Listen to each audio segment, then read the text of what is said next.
Bonsoir YouTube et bienvenue dans cette version montée du premier live de cette campagne JDR Werewolf produite par Arcane Asylum Publishing, que je remercie. Si vous ne connaissez pas le jeu de rôle Werewolf, sachez qu'il est sorti, que j'ai fait une vidéo de présentation et qu'on a déjà fait un actual play dessus. Je précise que ça fait partie de World of Darkness avec Vampire la Mascarade et Hunter le Jugement. Je précise que tous nos actual plays sont dans cet univers commun. C'est-à-dire que tous les contenus qu'on a fait, de Vampire Dark Age, Vampire Chicago, L'étreinte de la nuit, Werewolf avec Baki et CC Trouille, Hunter avec Mascox et Eric, Hunter avec CC Trouille, cette campagne, tout ça, c'est dans le même univers. Ça ne veut pas dire que vous devez tout voir. Ça veut juste dire que de temps en temps, il y a des petits clins d'œil. Voilà tout. Donc je précise que vous pouvez acheter le livre en faisant !papalou dans le chat ou bien en allant dans la description si vous êtes sur YouTube. Je précise que malheureusement vous ne pourrez peut-être pas avoir cette édition collector de la Pentex avec en dessous, et je vous montre parce que je trouve ça trop cool, la version déchiquetée. Oh. Et pareil, enfin vraiment elle est très cool, très belle édition.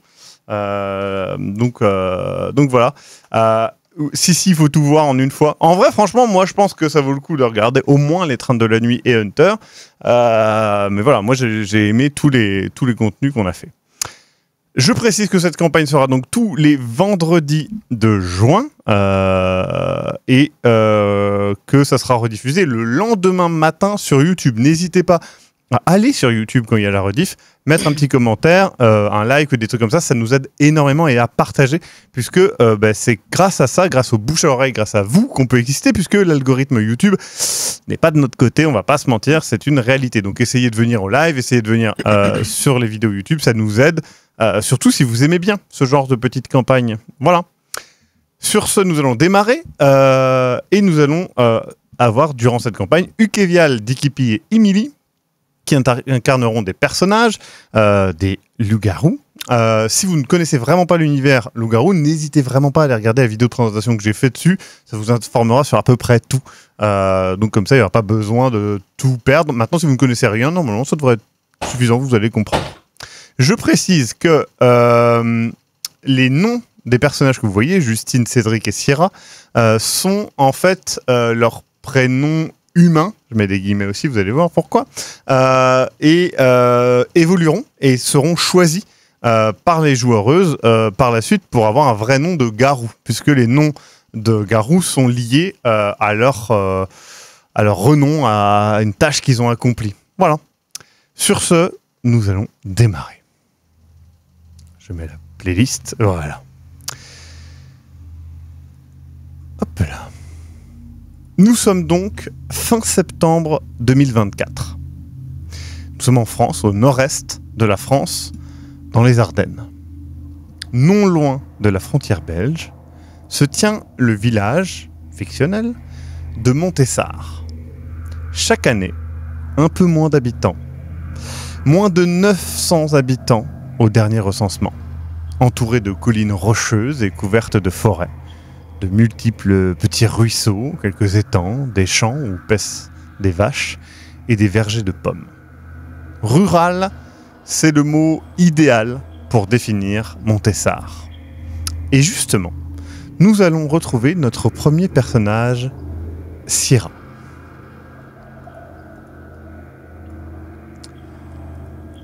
Sierra, tu as passé ta vie en tant que louve. Car, effectivement, les garous ne naissent pas tous humains. Ils peuvent être loups. Et toi, c'est ton cas. Mais un jour, un chasseur est venu alors que toi et ta meute dormaient. Un chasseur et ses compères sont venus dans votre repère. Les loups dans les Ardennes sont rares. Tu étais de garde, car c'est ta meute. Et tu as vu des lumières étranges approcher. Quelque chose en toi s'est déclenché. La peur, la rage, tout s'est mélangé. Et ton corps a changé. Tu n'arrivais pas à marcher. Les odeurs, les couleurs, les sons étaient différents. Tu as paniqué. Tu as échoué à prévenir ta meute. Tu sentais une rage folle en toi. Le temps que tu comprennes comment utiliser ton corps métamorphosé, tu n'as pu attraper qu'un seul des humains. Et tu t'es perdu dans la rage. Quand tu as repris conscience, tu baignais dans le sang d'une masse de chair informe. Ton esprit était embrumé, tes souvenirs de la veille te semblaient être issus d'un terrible cauchemar.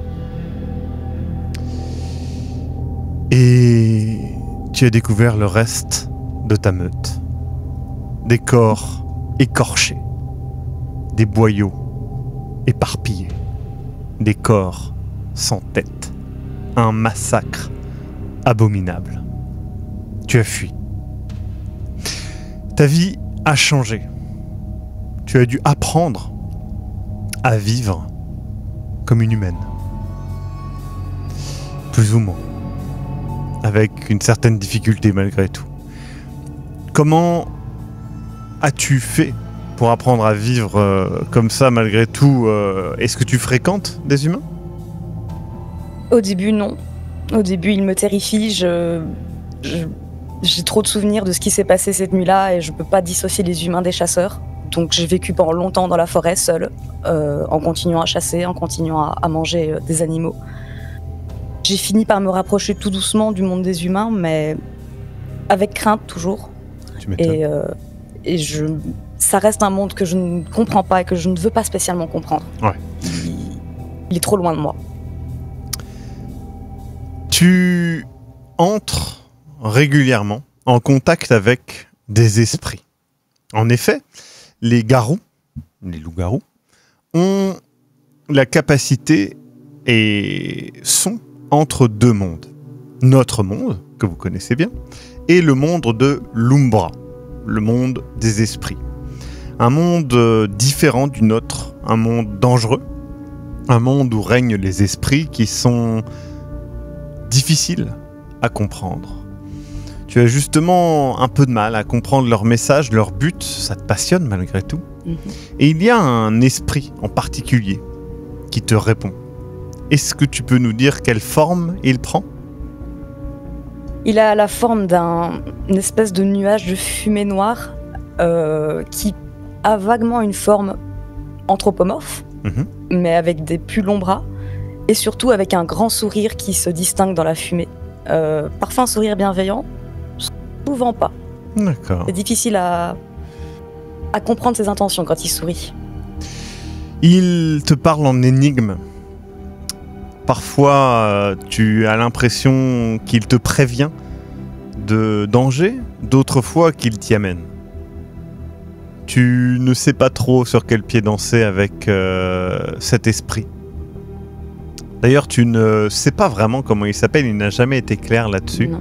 Toi, tu lui donnes un nom ou tu l'appelles simplement l'esprit?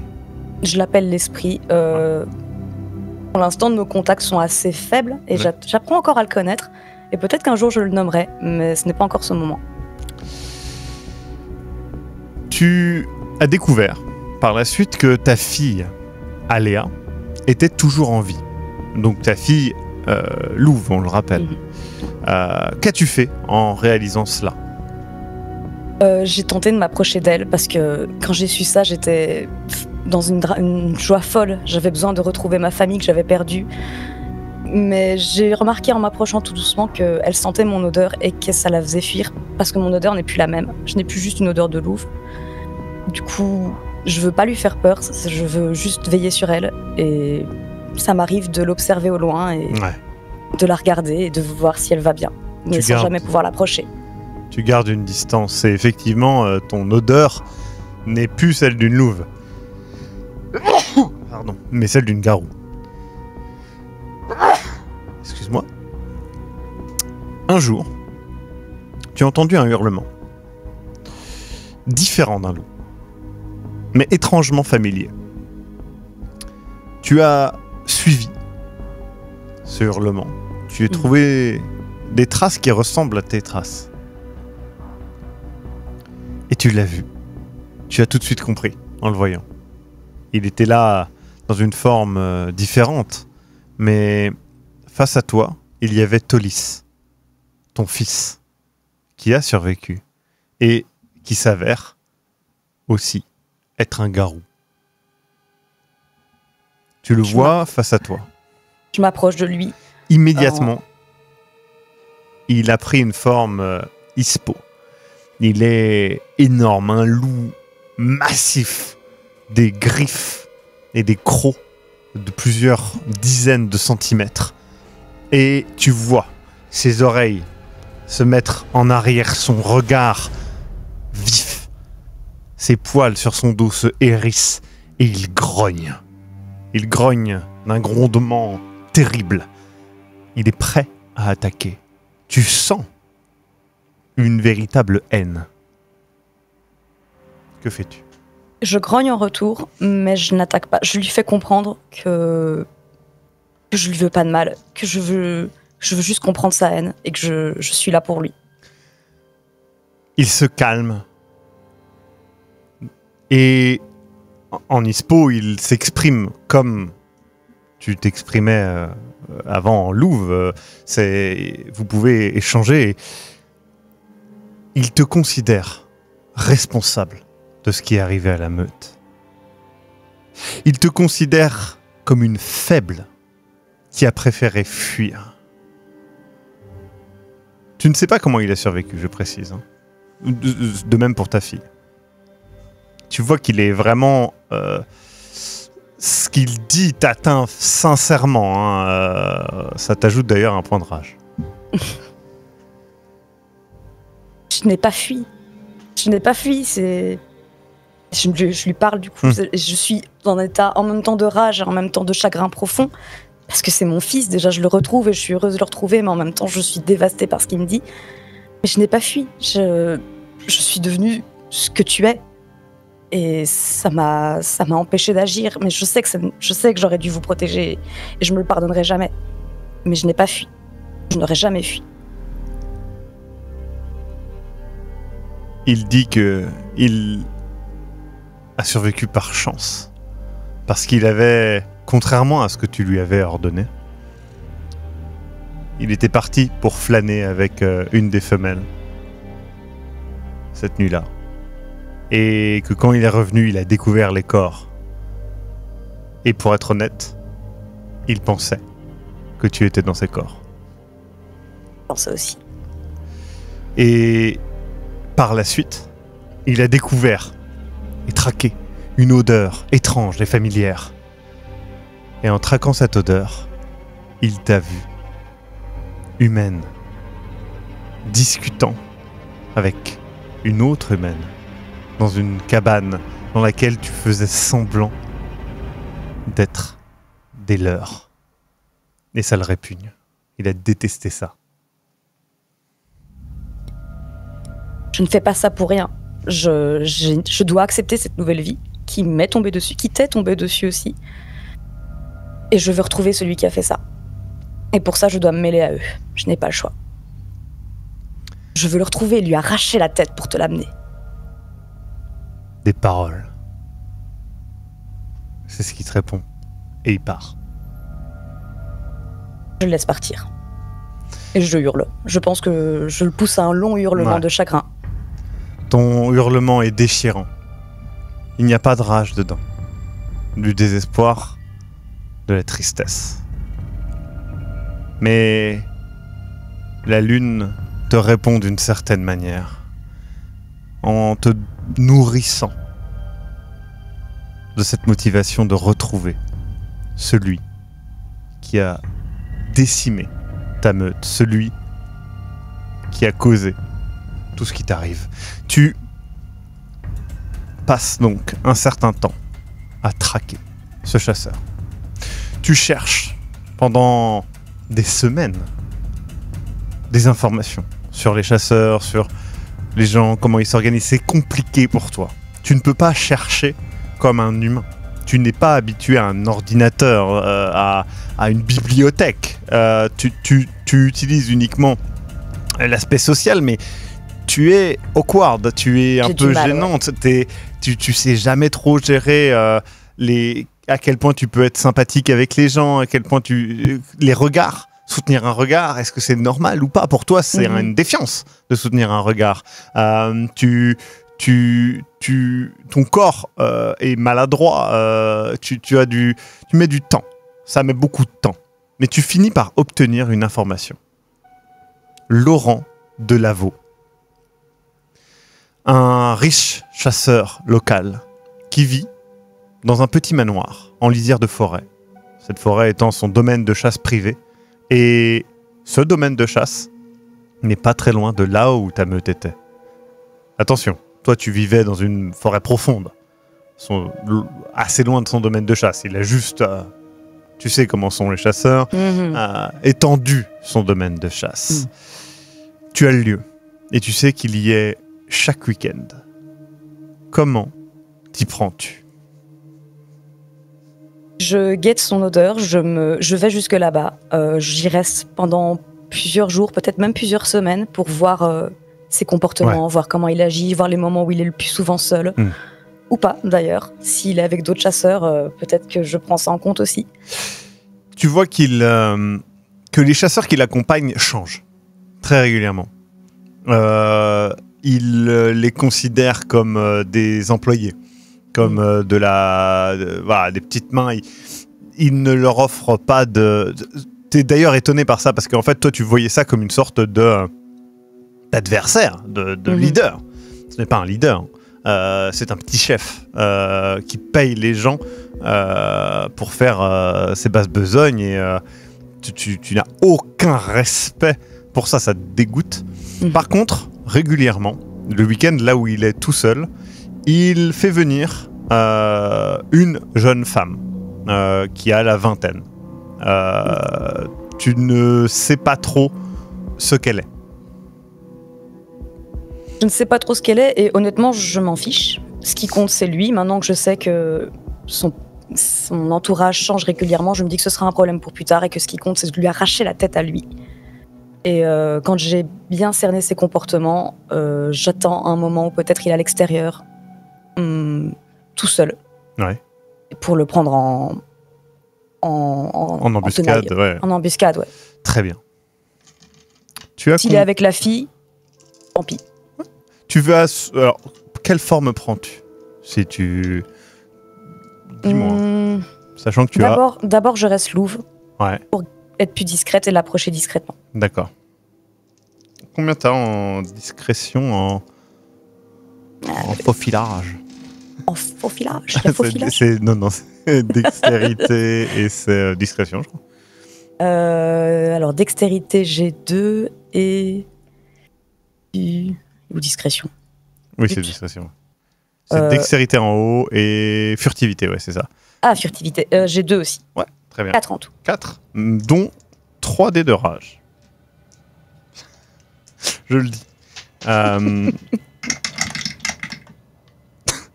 Très bien. Tu es discrète. Jusqu'à un certain point. Chaque pas de discrétion se fait sans même que tu te rendes compte, en te transformant en ispo. Tu démarres, en fait, en louve couchée, tu vois, tu te déplaces comme ça, telle une ombre. Et alors que tu arrives vers la fin et que tu sais que tu as été discrète, tu es déjà en ispo. Tu ne t'en es même pas rendu compte. À ce moment-là, il est en train de fumer une sorte de cigare ou de truc comme ça qui sent extrêmement mauvais. Et du coup, il se retourne et il te voit. Il comprend le volume que tu fais et tu vois que son regard est rempli de panique, et il commence à essayer de faire des gestes d'apaisement.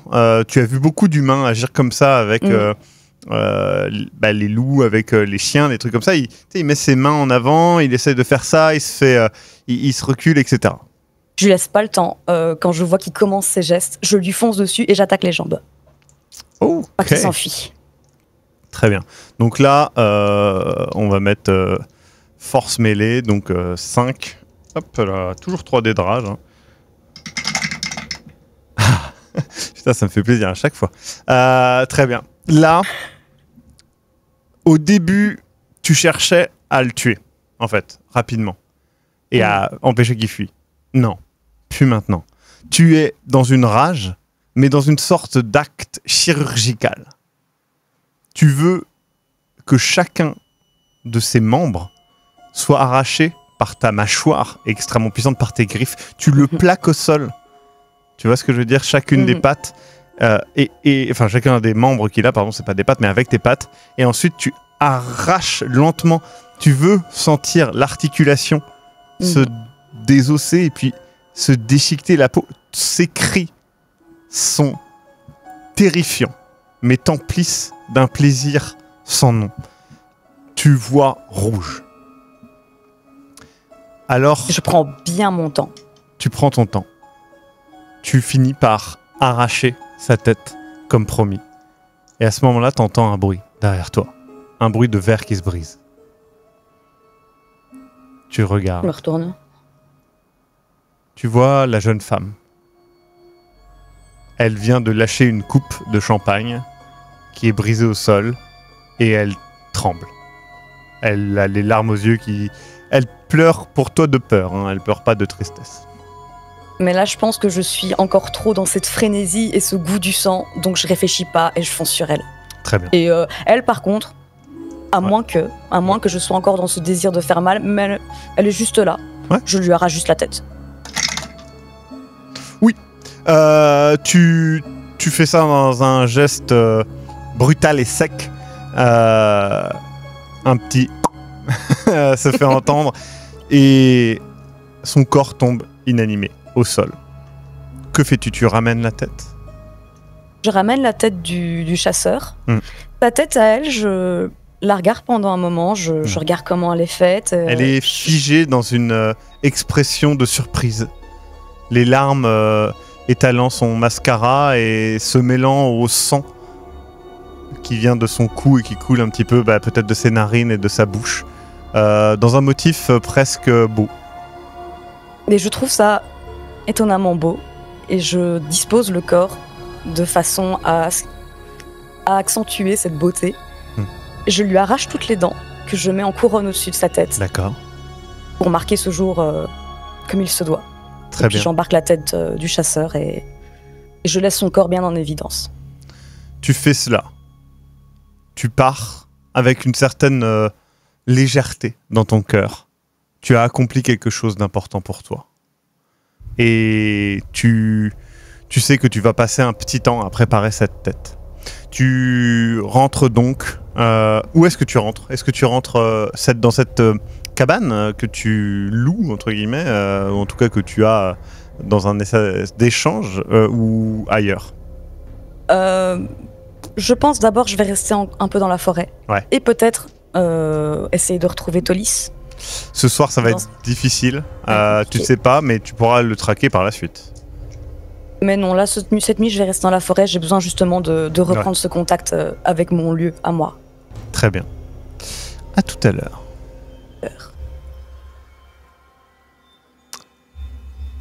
Nous enchaînons avec notre autre personnage, Cédric.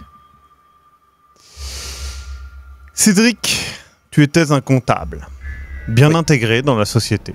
Tu vivais dans le sud. Dans quelle ville, d'ailleurs? À Montpellier. À Montpellier. Pierreville. Et ta vie était tranquille. Tu vivais la routine que nombre de gens subissent. Pas de vagues, pas de problèmes, pas de passion. Non, pas particulièrement, non. Et puis un jour, tu as découvert plusieurs financements frauduleux et des preuves de corruption politique de ton entreprise Agence Sud. Ouais. J'étais comptable dans une boîte publicitaire locale, mais qui commençait à prendre pas mal d'essor, qui avait pas mal... qui prenait de l'essor, commençait à peser un petit peu lourd dans le game. Et voilà, j'étais comptable, et comme j'essayais quand même de bien faire mon travail, un soir, j'étais en train d'étudier les comptes, et je tombais sur une anomalie, et à force de tirer le fil, c'est vrai que c'est tombé sur un gros truc, quoi. Tu l'as... Il s'avère en fait que tu as un ami, et c'est ton patron. Denis Mercier. Donc, ce faisant, c'est ton ami, c'est ton patron, tu te dis, bon, Il y a quand même quelque chose là. T'es allé le voir. Tu lui as exposé tout ça. Tu lui as donné les preuves. Et lui, t'a gentiment assuré de faire la lumière sur tout ça dès le lendemain. Ouais. Qu'as-tu pensé justement en rentrant chez toi dans ton petit appartement à la suite de cet échange avec ton ami et patron?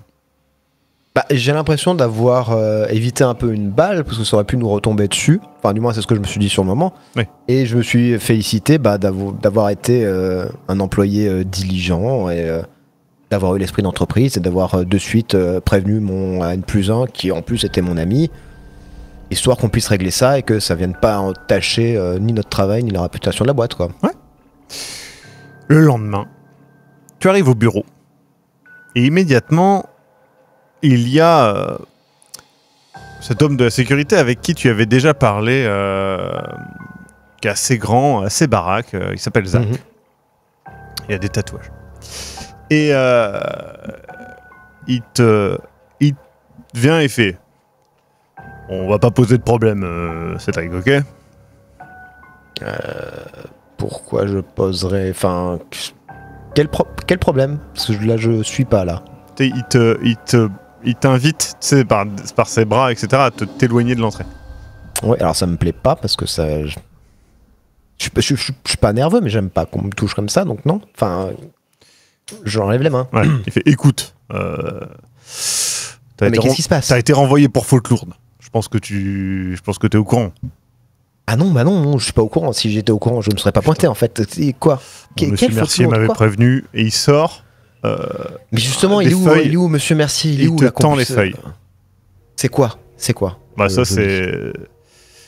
Et du coup, tu vois des attestations signées de tes collègues, non seulement le fait que tu es renvoyé, et puis dans ton dossier de renvoi, du coup, et bien justement les attestations signées de tes collègues qui parlent de toi comme une personne violente, malhonnête, qui a essayé de couler l'entreprise. Mais c'est une blague, c'est une vaste blague, c'est des conneries, ça. Tu sens quelque chose en toi. La rage monte en toi comme jamais. T'as vu ce brouille. Et tu ne reprends conscience que lorsque le policier te redemande à nouveau ton nom. Prénom, non. Quoi? Prénom, non. Monsieur. On est où? Je suis où? Tu vois que t'es dans un commissariat de police. Non. Prénom, non. C'est simple, non? Cédric Serrano, on est où? On t'informe que... Déjà, il est plusieurs heures plus tard. Ils t'ont trouvé devant le domicile de Denis Mercier, errant, à moitié nu. Tu aurais ravagé les locaux d'Agence Sud, blessé plusieurs collègues, même si, bon, on te fait comprendre que leur témoignage était plutôt erratique et lacunaire. Et les conséquences sont les suivantes. Tu passes un petit temps en prison. Comme je l'ai dit, comme les témoignages sont erratiques et lacunaires, qu'il n'y a pas de preuves vidéo, etc., tu es surtout accusé de coups et blessures, mais pas aggravés, etc. Enfin, en gros, t'as la peine minimale, mais ça reste une peine, tu fais de la prison. Et là, c'est forcément une arme, je comprends pas, je comprends rien. Justement. Je comprends pas ce qui s'est passé. T'as lâché prise en sortant de ta peine.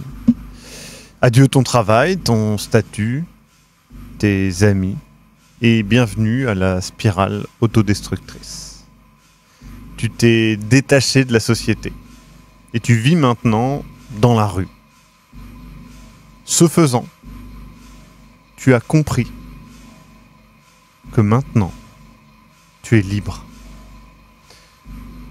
Tu passes ton temps à utiliser cette chose que tu as débloquée en toi, que tu as un peu de mal à comprendre, pour protéger les opprimés, les exclus, les gens comme toi. Ouais, parce que ils sont rares ceux qui comprennent que c'est en étant hors de la société qu'on est vraiment libre et qu'on peut vraiment vivre sa vie sans attache, sans être accablé de ce poids qui fait que ce contrat tacite, t'es obligé de l'accepter dès que tu nais. T'y es plus en fait. Tu t'es fait kick, mais c'est tant mieux. Et il y en a pas beaucoup qui l'acceptent. Par contre, ceux qui se font dégager de la société mais qui l'acceptent pas et qui essayent de s'y raccrocher, bah c'est pas leur faute. Et eux, par contre, faut les protéger. Tu as passé un petit temps à marcher. Ouais. T'as quitté le sud. Peu à peu, t'es arrivé dans les Ardennes. Un peu par Bah, hasard. je me suis senti Et un peu. appelé. Ouais, il y a quelque chose en toi qui Un t'attirait ici. Tu sais pas J'avais exactement. la bougeotte, mais bizarrement, j'avais la bougeotte. Et ça m'a amené là-bas. J'avais l'impression que c'était là-bas qu'il fallait que je bouge. C'est pas bizarre. Et aujourd'hui, tu es à Montessart. Tu ne connais pas ce village. C'est là où le bus que t'as pris illégalement, bien évidemment, t'a amené. T'es sorti parce que tu te dis, bon voilà, tous les X arrêts, je sors pour pas me faire contrôler, etc. Classique. J'ai tout le temps du monde de toute façon. Donc. C'est ça. Tu erres sans trop d'idées où tu vas dormir. D'ailleurs, la forêt ne te dérange pas. T'as appris Non. certaines habitudes et tu préfères, en fait. Bah, j'ai beaucoup moins de risques que quelqu'un vienne me chercher les noises dans la forêt, les animaux. Je m'entends bien avec en soi, donc non, je suis mieux dans la forêt. Ouais. Après, voilà, c'est sûr, pour tout ce qui est nourriture et tout, être près de la ville, c'est quand même pratique. Et là, tu vois un petit foyer, tu sais, pour les exclus, pour les SDF, pour les gens qui ont des difficultés financières. C'est rare dans les petits villages, mais en même temps, tu sais, c'est un peu lié à... c'est un peu un truc à la Emmaüs. C'est pas Emmaüs, je précise quand même. Mais Ouais. c'est un petit truc comme ça, tu sais, où on leur donne en gros des tâches. Mais les tâches, en gros, c'est pour entretenir le foyer. Et voilà, quoi, c'est pas des tâches... C'est un truc d'association, si tu veux. Non, mais c'est déjà beau qu'il y en ait. Bah ouais, et tu vois surtout qu'il y a une dizaine de gendarmes devant qui discutent avec les SDF et autres opprimés. Alors bon, ça fait quand même un petit moment maintenant que je suis dans cette situation. Les forces de l'ordre, c'est bon, je connais. Il n'y a pas moyen de s'entendre. Pour eux, nous, on n'est que des punching balls. De toute façon, quand il y a besoin de se passer les nerfs, c'est pas comme si on allait rendre les coups.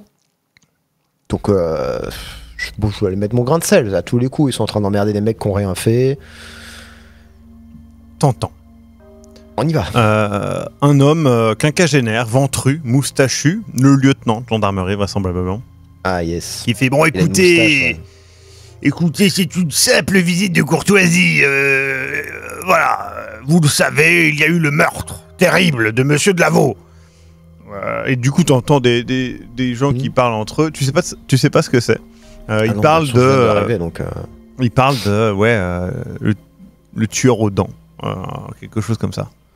Et il fait, voilà, nous sommes obligés de fouiller le foyer, faire un contrôle d'identité de toute personne présente.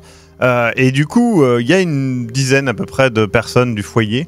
Et tu peux voir qu'une femme, un peu âgée, au visage marqué par la vie, prend la parole. Elle est ronde, cheveux roux et gris, un regard presque jaune perçant.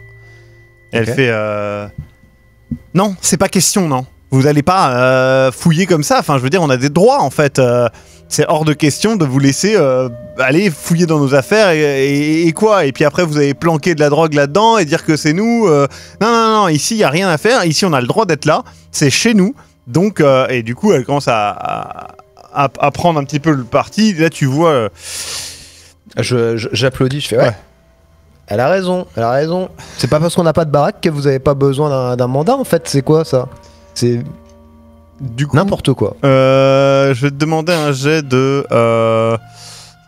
alors, attends. Pour moi, là, tu serais plus dans... Bon, c'est un peu de l'expérience de la rue. Oui. Ouais. Du coup, t'as combien en...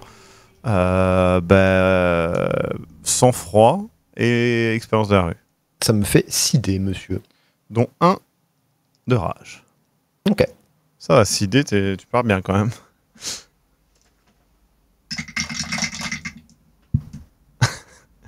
Yes. Du coup, ta parole est certes mesurée. Par contre, Oui. ton attitude physique ne l'est pas.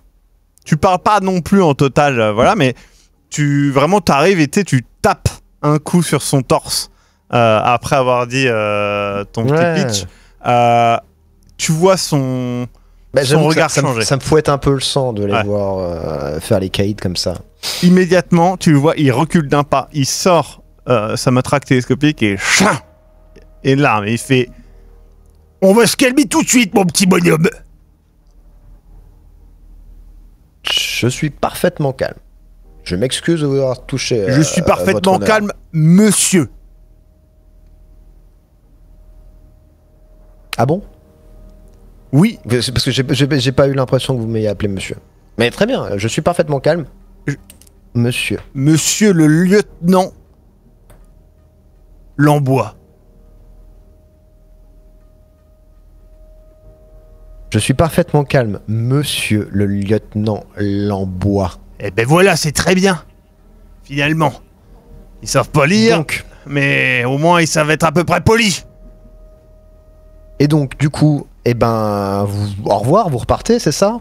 Pourquoi Du coup, si j'ai faire bien compris. du coup, toi, Mais vous avez un mandat, vous avez une raison en fait de venir fouiller, de venir déranger ces pauvres gens qui ont personne en fait, qui ont rien, hein? Vous avez une raison de vouloir foutre la merde dans leur vie encore plus? Vous croyez que c'est pas assez compliqué comme ça? t'as combien, s'il te plaît, intelligence, érudition, intelligence, investigation. 6. 3 en intelligence, 3 en investigation. Putain, il y a tout le temps des 6, c'est nul.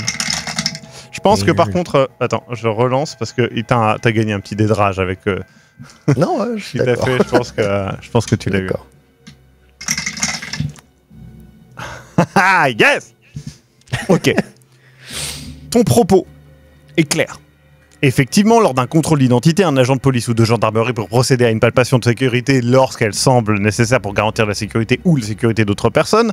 Et lorsque les circonstances le permettent, la palpation de sécurité doit être pratiquée à l'abri du regard public. Or là, il n'y a pas de menace du tout ou quoi que ce soit. Mais en plus de ça, effectivement, dans le cadre d'une enquête, et là, qui serait dirigée par le procureur de la République, eh bien, c'est soit une enquête de flagrance, ce qui n'est pas le cas, visiblement de ce qu'il dit, soit une enquête préliminaire. Donc là, il faut l'accord écrit de la personne pour faire une perquisition. Or, vraisemblablement, ça n'est pas le cas. Et en plus de ça, il n'y a pas d'autorisation, visiblement, en tout cas, comment ça s'appelle ? Du juge ni de qui que ce soit, Ouais. en fait. Donc il n'y a même pas eu de demande du procureur, vraisemblablement. La perquisition, en plus de ça, il doit y avoir un OPJ, il n'y en a pas. Et du coup, là, tu commences à leur balancer ça, sauf que, ce faisant, en fait, littéralement, tu te gonfles, tu vois ce que je veux dire, un petit peu, tu te hausses, tu montes un petit peu le ton. Et en fait, tous ces trucs-là, c'est pas que tu les dis, c'est que tu les hurles. Tu les hurles et tu tapes de tes 2 doigts, qui sont maintenant légèrement crochus. Tu perces le gilet Kevlar. Évidemment, il ne le voit pas, hein, ça. Il est en train de reculer, il fait « Eh, vous reculez là maintenant ! Ça va pas là !» Mais arrêtez putain de faire vos putains de cow-boys là en fait. C'est bon, vous êtes Il senti tape. pousser des couilles, vous êtes senti pousser des... Il tape? Ok. Ouais, dextérité... Ça c'est moi bon ça. dextérité... bagarre. Yes. 2. Bah écoute, c'est 2 de rage, hein, mon petit bonhomme. Ah ouais. Alors, t'as de la chatte sa mère parce que c'est réussite critique. Enfin, c'est 2 réussites critiques. Oh. Ce qui est quand même- Du coup, tu évites le coup, mais d'une fluidité hallucinante, ce qui fait que lui il tombe. Tu sais, il est emporté par son poids. Il tombe. Tout le monde se fout de sa gueule.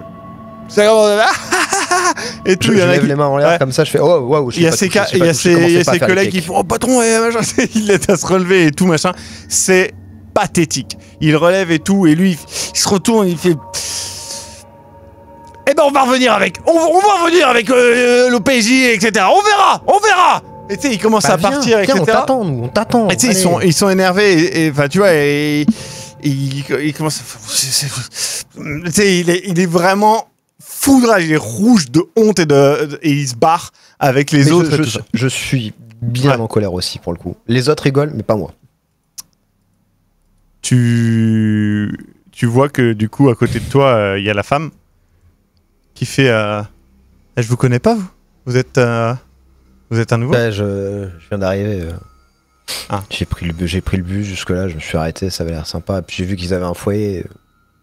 Bah, Moi, je bouge beaucoup, mais c'est vrai que quand il y a des foyers, j'aime bien voir si on traite, si les gens sont bien traités en fait dans le coin, tout simplement. bah, en général, ça va, mais c'est là, il y a la tension. La tension un peu plus forte. Meurtre, c'est Oui, ça oui. C'est quoi, ça Bah, il y a un noble local. Encore des nobles ici. Bah, Wow. bref, Condoléances. monsieur de Lavaux qui a été effectivement massacré chez lui avec vraisemblablement une prostituée aussi, et ils ont été décapités, ils ont pris la tête du monsieur, elle, toutes ses dents ont été mises autour, enfin un truc assez Ouais, c'est pas barbare. beau, hein. Bah ouais, mais bon, putain, c'est pas une raison pour venir vous faire chez vous en fait, c'est tout quoi. Non, C'est non, bon. mais là-dessus, bon, on verra si... Et du coup, tu sympathises un petit peu, tu t'installes. Je m'excuse quand même auprès d'elle. J'ai pas envie non plus de les mettre trop en bisbille. Genre, j'ai pas envie que ma grande gueule, c'est des répercussions trop graves sur leur vie à eux non plus, quoi. Donc, quelque part, je m'excuse pour ça. Voilà, s'ils ont des problèmes, bah ouais, je suis dans le coin pour quelques temps. Ils pourront toujours venir me voir. Tu prépares un petit peu à rester un peu dans le coin, tu te sens Ouais. plutôt bien, tu sympathises avec donc Pauline, qui est conteuse d'histoire, mais elle ne dégage pas assez d'argent pour vivre, donc elle aide au foyer. Il y a plusieurs profils comme ça, et tu vois que, bon, c'est pas pour rien, il y a aussi un petit peu, on va dire, quelques deals un petit peu locaux, des choses comme ça, tu apprends à faire un peu une petite place, voilà, en quelques jours, après, rien de bien profond, hein, mais... Ouais, mais après, c'est le truc, c'est faut survivre aussi. Donc, C'est ça. quand les portes de la société conformes te sont fermées, au bout d'un moment, t'es obligé de prendre la porte par derrière pour essayer de ramener un peu de thunes et au moins pouvoir manger. Non. Je jette pas la pierre, c'est clair. Donc, bon, un je peu surveille. de temps se passe.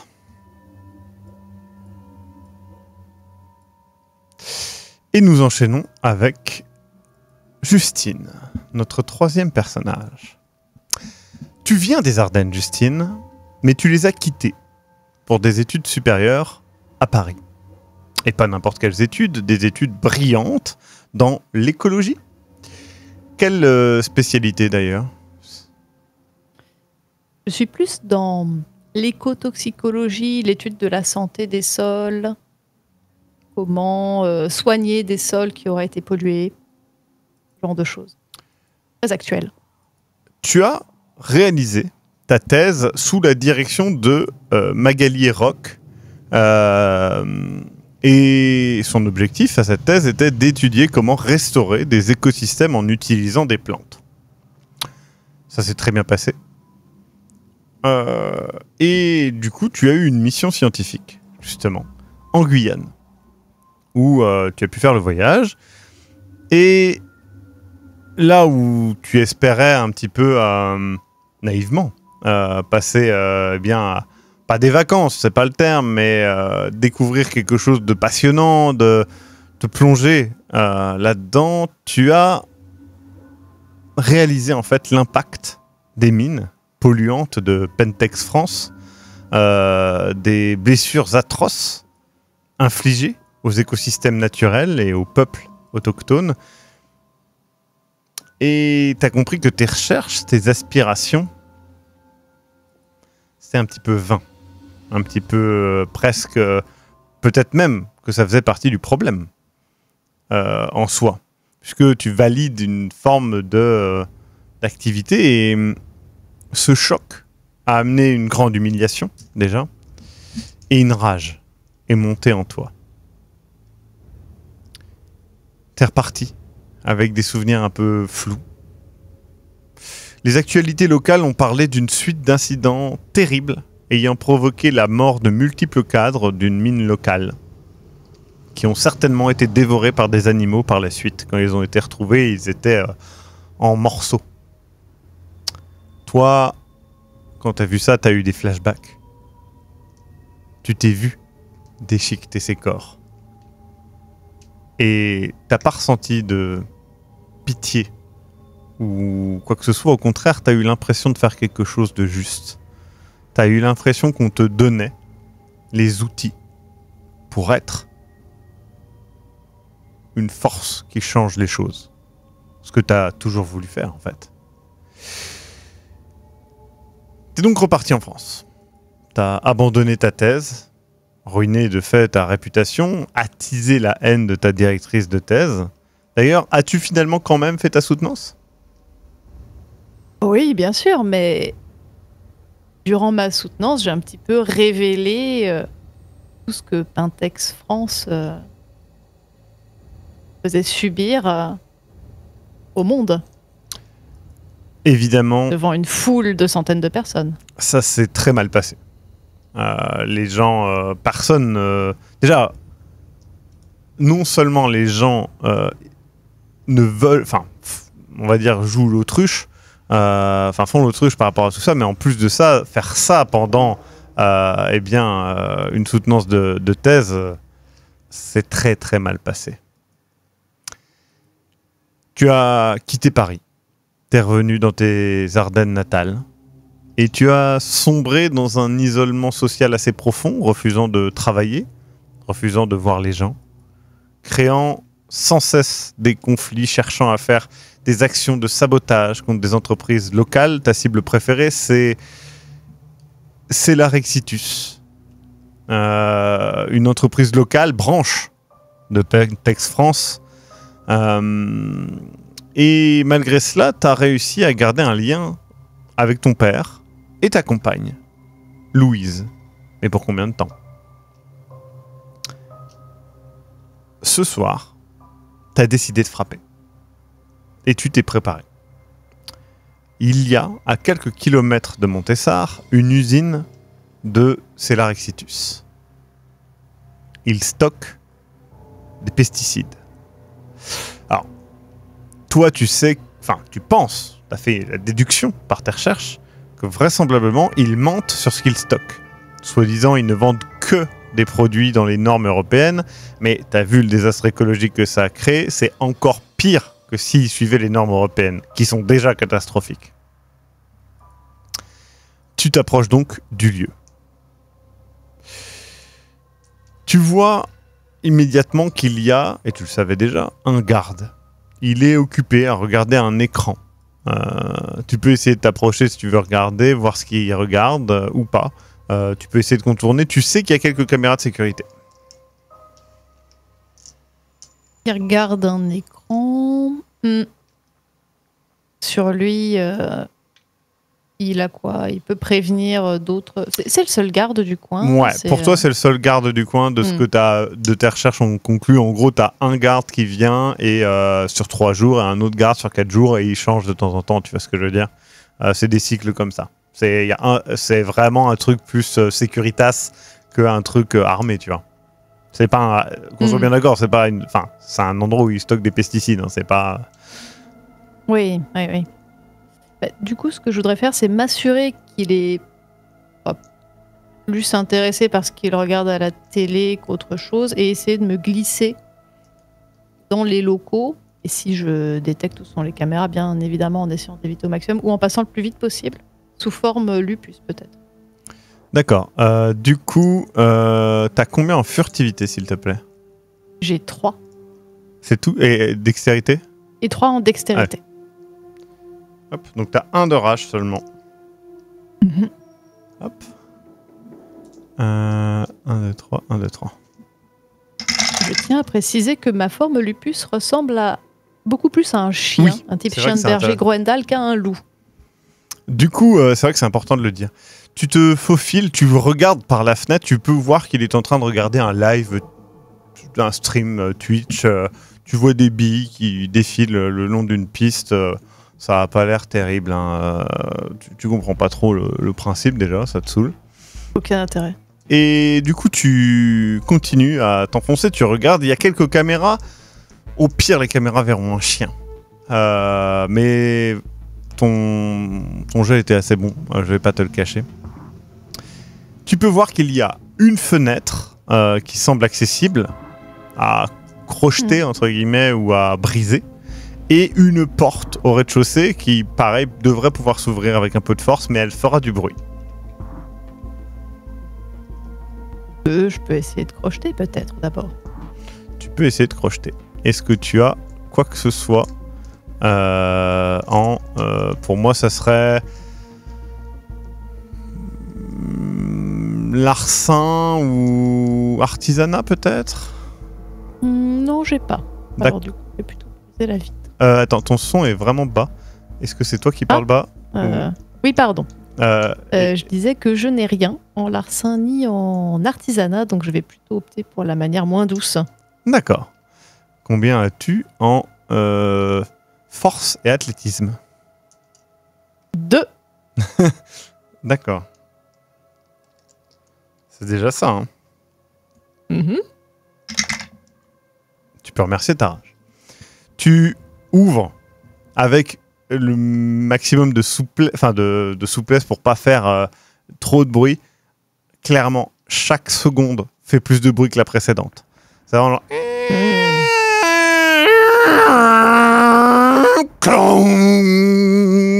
Tu vois ce que je veux dire? Et du coup, t'es comme ça, t'attends. Espace de quelques secondes. Je vais faire un jet pour le monsieur. Très bien. Tu avances à l'intérieur. Il y a une lumière automatique, pas très forte, qui s'allume. Elle éclaire, tu peux fouiller et chercher maintenant. Si tu le souhaites. Ah oui, je vais fouiller le plus vite possible. Ouais. Investigation, astuce. 6 dés. D'accord. Hop. Ah. Intéressant. Tu fouilles. Au début, tu trouves des trucs et en fait, au bout d'un moment, tu commences à trouver des tas et des tas et des tas et des tas de produits toxiques totalement interdits. Et en fait, Je le savais. au début, tu sais, tu fouilles, tu fais ça assez précautionneusement. Tu arrêtes de le faire précautionnellement, tu bouges des trucs, tu griffes. En fait, tu te rends même pas compte que avec tes mains, elles deviennent griffues et tu déchires des sacs entiers. Tu repousses les trucs, ça fout un bordel massif.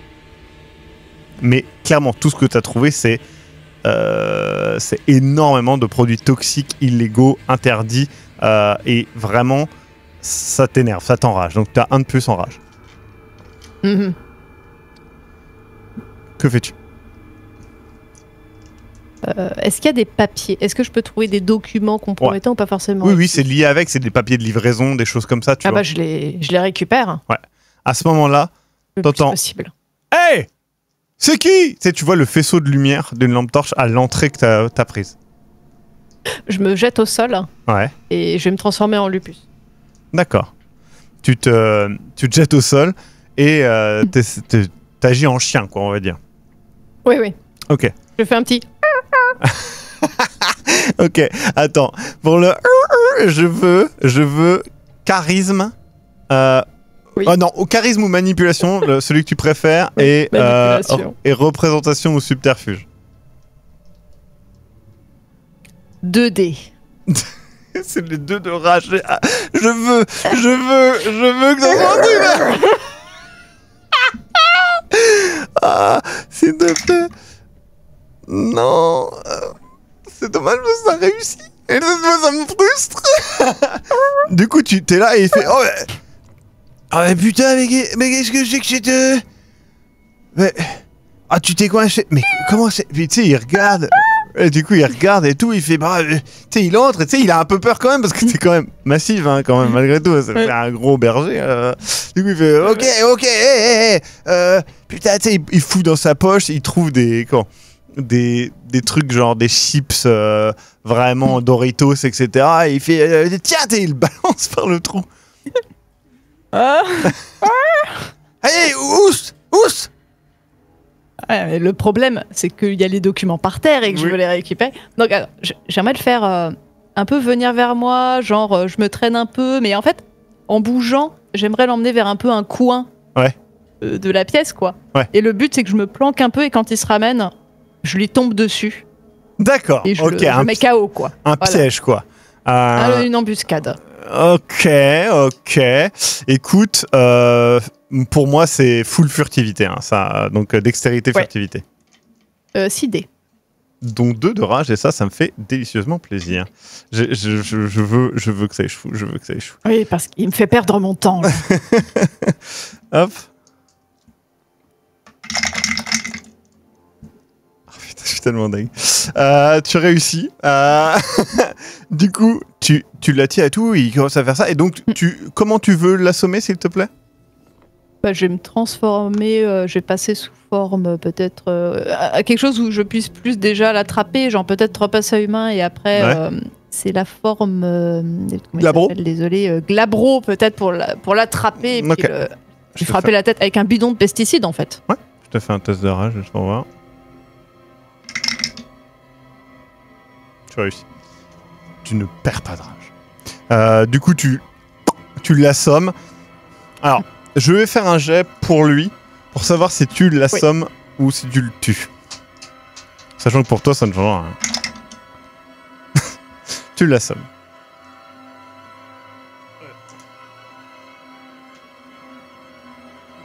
J'ai perdu un dé, c'est pas très grave. Du coup, il est au sol, inanimé. Bah, très bien, bah du coup je vais peut-être lui tirer ses clés au cas où je dois revenir ici, finalement il doit bien avoir un double ou Oui, quelque il chose a, comme ça. il a les portes, Voilà. enfin les clés des portes de partout. Il y a un gros trousseau. Peut-être même d'autres lieux. Hein.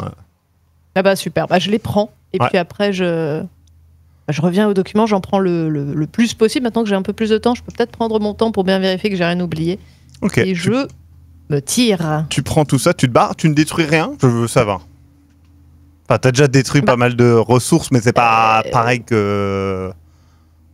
Bah, je me dis que qu'est-ce que je pourrais détruire avec mes griffes? C'est des pesticides. Alors à part foutre le feu. Tu peux foutre le feu, mais ça aura des conséquences. Et c'est pas top non écologiques, plus si je fous le feu. oui. Ouais, donc non, je me contiens. Je me contiens pour cette fois. Mais Ouais. quand je reviendrai, là ils verront ce qu'ils verront. Tu Je reviendrai. pars et tu t'éloignes tranquillement. Où vas-tu? Chez toi? Bah, je vais me rendre chez moi. Bah, enfin chez moi, c'est chez ma compagne en fait parce que j'ai pas trop de chemin parce que je suis un peu au chômage quoi. Mais ouais, c'est quand même chez moi. Tu vas chez Voilà. toi et elle t'entend rentrer. Elle ne sait pas que tu es Garou ou elle le sait? Non. Elle ne le non, sait pas. elle ne le sait pas. Non. Tu rentres et immédiatement t'entends la porte de la chambre s'ouvrir et elle arrive. Donc toi là, t'as surtout des restes de produits toxiques, des traces de boue, des morceaux de vêtements un peu déchirés, des trucs comme ça, et surtout des documents. Du coup, elle arrive et elle te regarde. Et en fait, c'est même pas de la colère ou quoi que ce soit, c'est juste elle est blasée, tu vois. Elle fait: qu'est-ce que tu fous? Je les ai trouvés. Les documents, tu sais, le hangar dont je t'ai parlé l'autre Tu jour. fous de la boue C'était sûr partout, qu'il tu cachait fous de la quelque boue chose. C'était pas partout. des pesticides. Retire tes chaussures. Non mais c'est vrai, pardon, excuse-moi. D'accord, je retire mes chaussures. Non mais attends, C'est il toi faut que qui je te les nettoies. montre les documents parce que. Ah, mais si tu veux, non mais je nettoie tout à l'heure. C'est bon, j'ai des documents à te montrer là. Regarde, Je me regarde. lève demain et elle rentre dans la chambre, elle reclaque la porte. Bon, c'est pas grave. C'est plus important de trier les documents, de bien les ranger. Et puis, j'irai dormir dans le canapé. Tu tries les documents et tu te prépares un petit dossier. Tu fais ça pendant la nuit. T'as quand même une certaine frustration, on va pas se mentir. Hein. À tout de suite. Sierra. Oui. Le crâne a été justement préparé. Enfin, voilà. Tu penses savoir où est ton fils. Tu n'es pas sûr. T'as cherché. La problématique, c'est que tu sais qu'il est peut-être avec d'autres Garou, t'es pas sûr. Et le truc, c'est que toi, t'es pas à l'aise avec ça encore. Donc, qu'est-ce que tu veux faire? Tu veux le laisser? Tu veux l'appeler? Qu'est-ce que tu veux faire par rapport à cette tête? Je vais tenter de l'appeler, voir s'il réagit. D'accord. Je vais essayer ça. Très bien. Tu l'appelles. Il s'approche en loup. Ok. Et tu vois qu'il se tient un peu loin quand même, un peu méfiant, plus qu'autre chose. Et il dit: qu'est-ce qu'il y a? Qu'est-ce que tu veux? Et je m'approche doucement, mais sans outrepasser les limites, et j'avance le crâne vers lui. Voilà. J'ai réparé mon erreur comme j'ai pu, et je nous ai vengés. J'ai vengé lentement notre cause. Tu le sais, les loups, les animaux ne peuvent pas retenir leurs émotions. Tu peux lire son corps. Tu vois qu'il y a une certaine joie. Il peut pas le cacher. Son ton le cache. Mais il fait... ça annule rien de ce que tu as fait.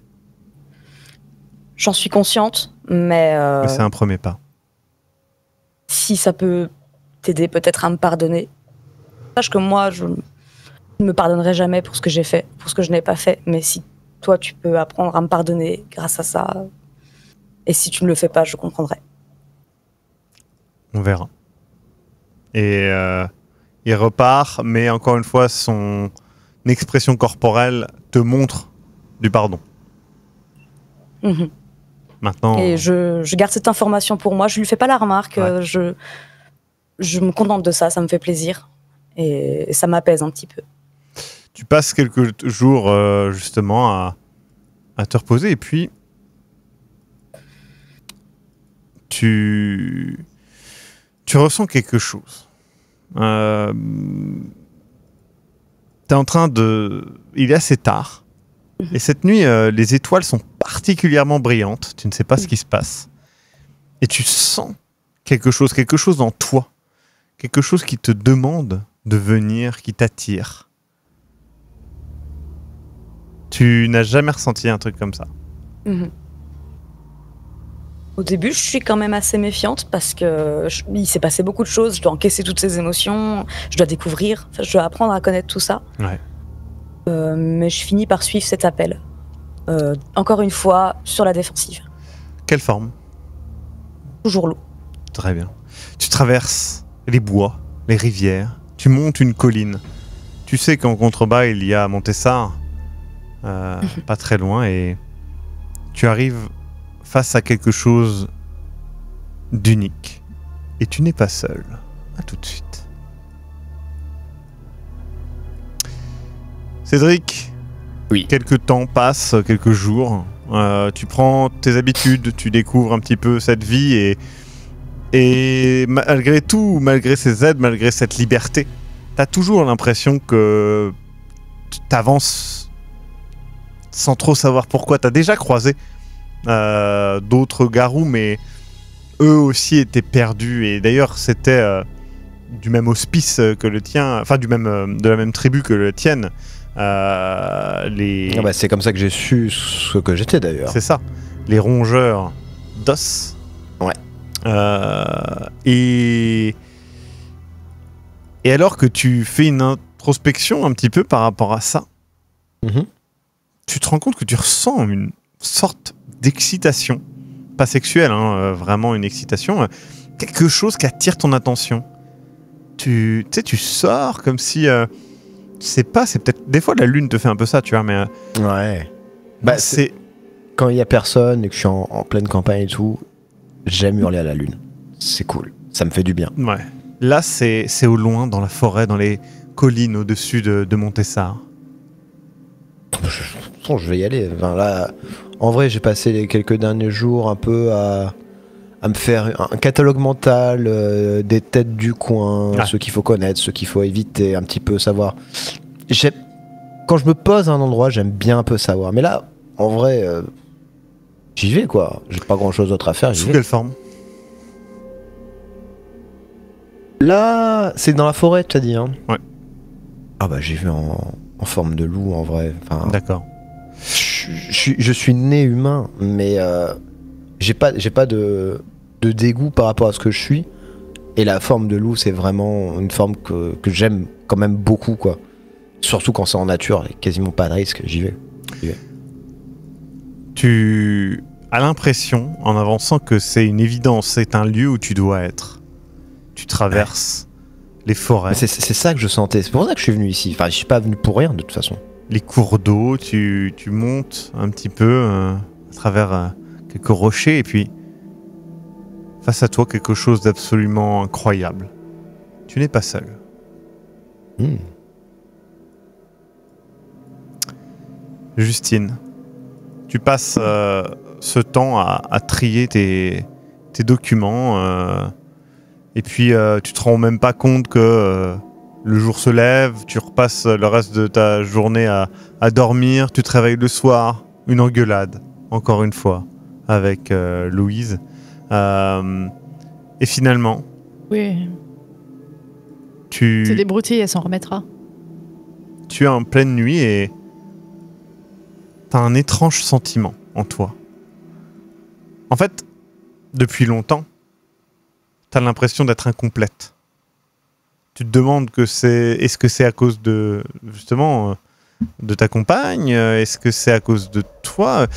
Mais là, t'as l'impression de pouvoir être complète, de pouvoir avoir un but. C'est similaire à ce que tu avais ressenti à une certaine époque, quand tu étais passionné par tes études, mais là, ça semble être dirigé vers un lieu, un peu plus loin, dans les collines, de Montessar. Est-ce que tu y vas? Oui, est-ce que c'est un lieu proche d'un endroit que j'ai déjà visité? Non, ou- c'est un endroit que... Je ne connais pas le terrain. Non. Tu y vas comment? Sous quelle forme? Alors, j'aimerais prendre pour vérifier, enfin, au cas où j'ai besoin d'y rester peut-être quelques temps, je ne sais pas ce que je vais trouver là-bas, j'aimerais prendre tout mon barda, vraiment mon gros sac de randonnée avec Ouais. une pile de vêtements dedans, une paire de lunettes, une autre paire de lunettes en fait, parce que je les casse souvent, un peu de nourriture, un couteau suisse, ce genre de choses. Ouais. Voilà. Est-ce que Un sur peu ta... tout mon barda Alors, en attendant, est-ce que et sur les ta... documents de la Pintex aussi. sur ta DBX, tu peux monter ton... tout à Oui. gauche, le truc tout à gauche. Sur la DBX. Le monter un petit peu, je pense. Là, je l'ai monté plus haut. Ah ouais, c'est mieux. Peut-être un peu Ouais. trop, mais... Est-ce que tu Un peu trop, non, là, c'est je l'ai. c'est moi le problème. Vas-y, laisse-le comme ça. Ok, Vas-y, je parle. touche plus à rien. Oui, et là je continue de Ouais, c'est parler. parfait, merci. Du coup, tu continues de... Tu avances, donc tu y vas en humaine, on est d'accord. Hein. Là, oui. Tu avances, Que je suis vraiment en chaussures de rando et tout, quoi. tu avances, tu traverses avec un peu de difficulté les diverses rivières, les diverses rochers, les buissons. Et tu arrives face à quelque chose d'exceptionnel. Et tu n'es pas seul. Autour de vous, vous remarquez qu'il y a d'autres formes. En tout et pour tout, vous êtes 2 loups et une humaine avec tout un barda, sac à dos et compagnie. Mais vous sentez que vous êtes garous. Tous les 3. Vous êtes au milieu d'une forêt.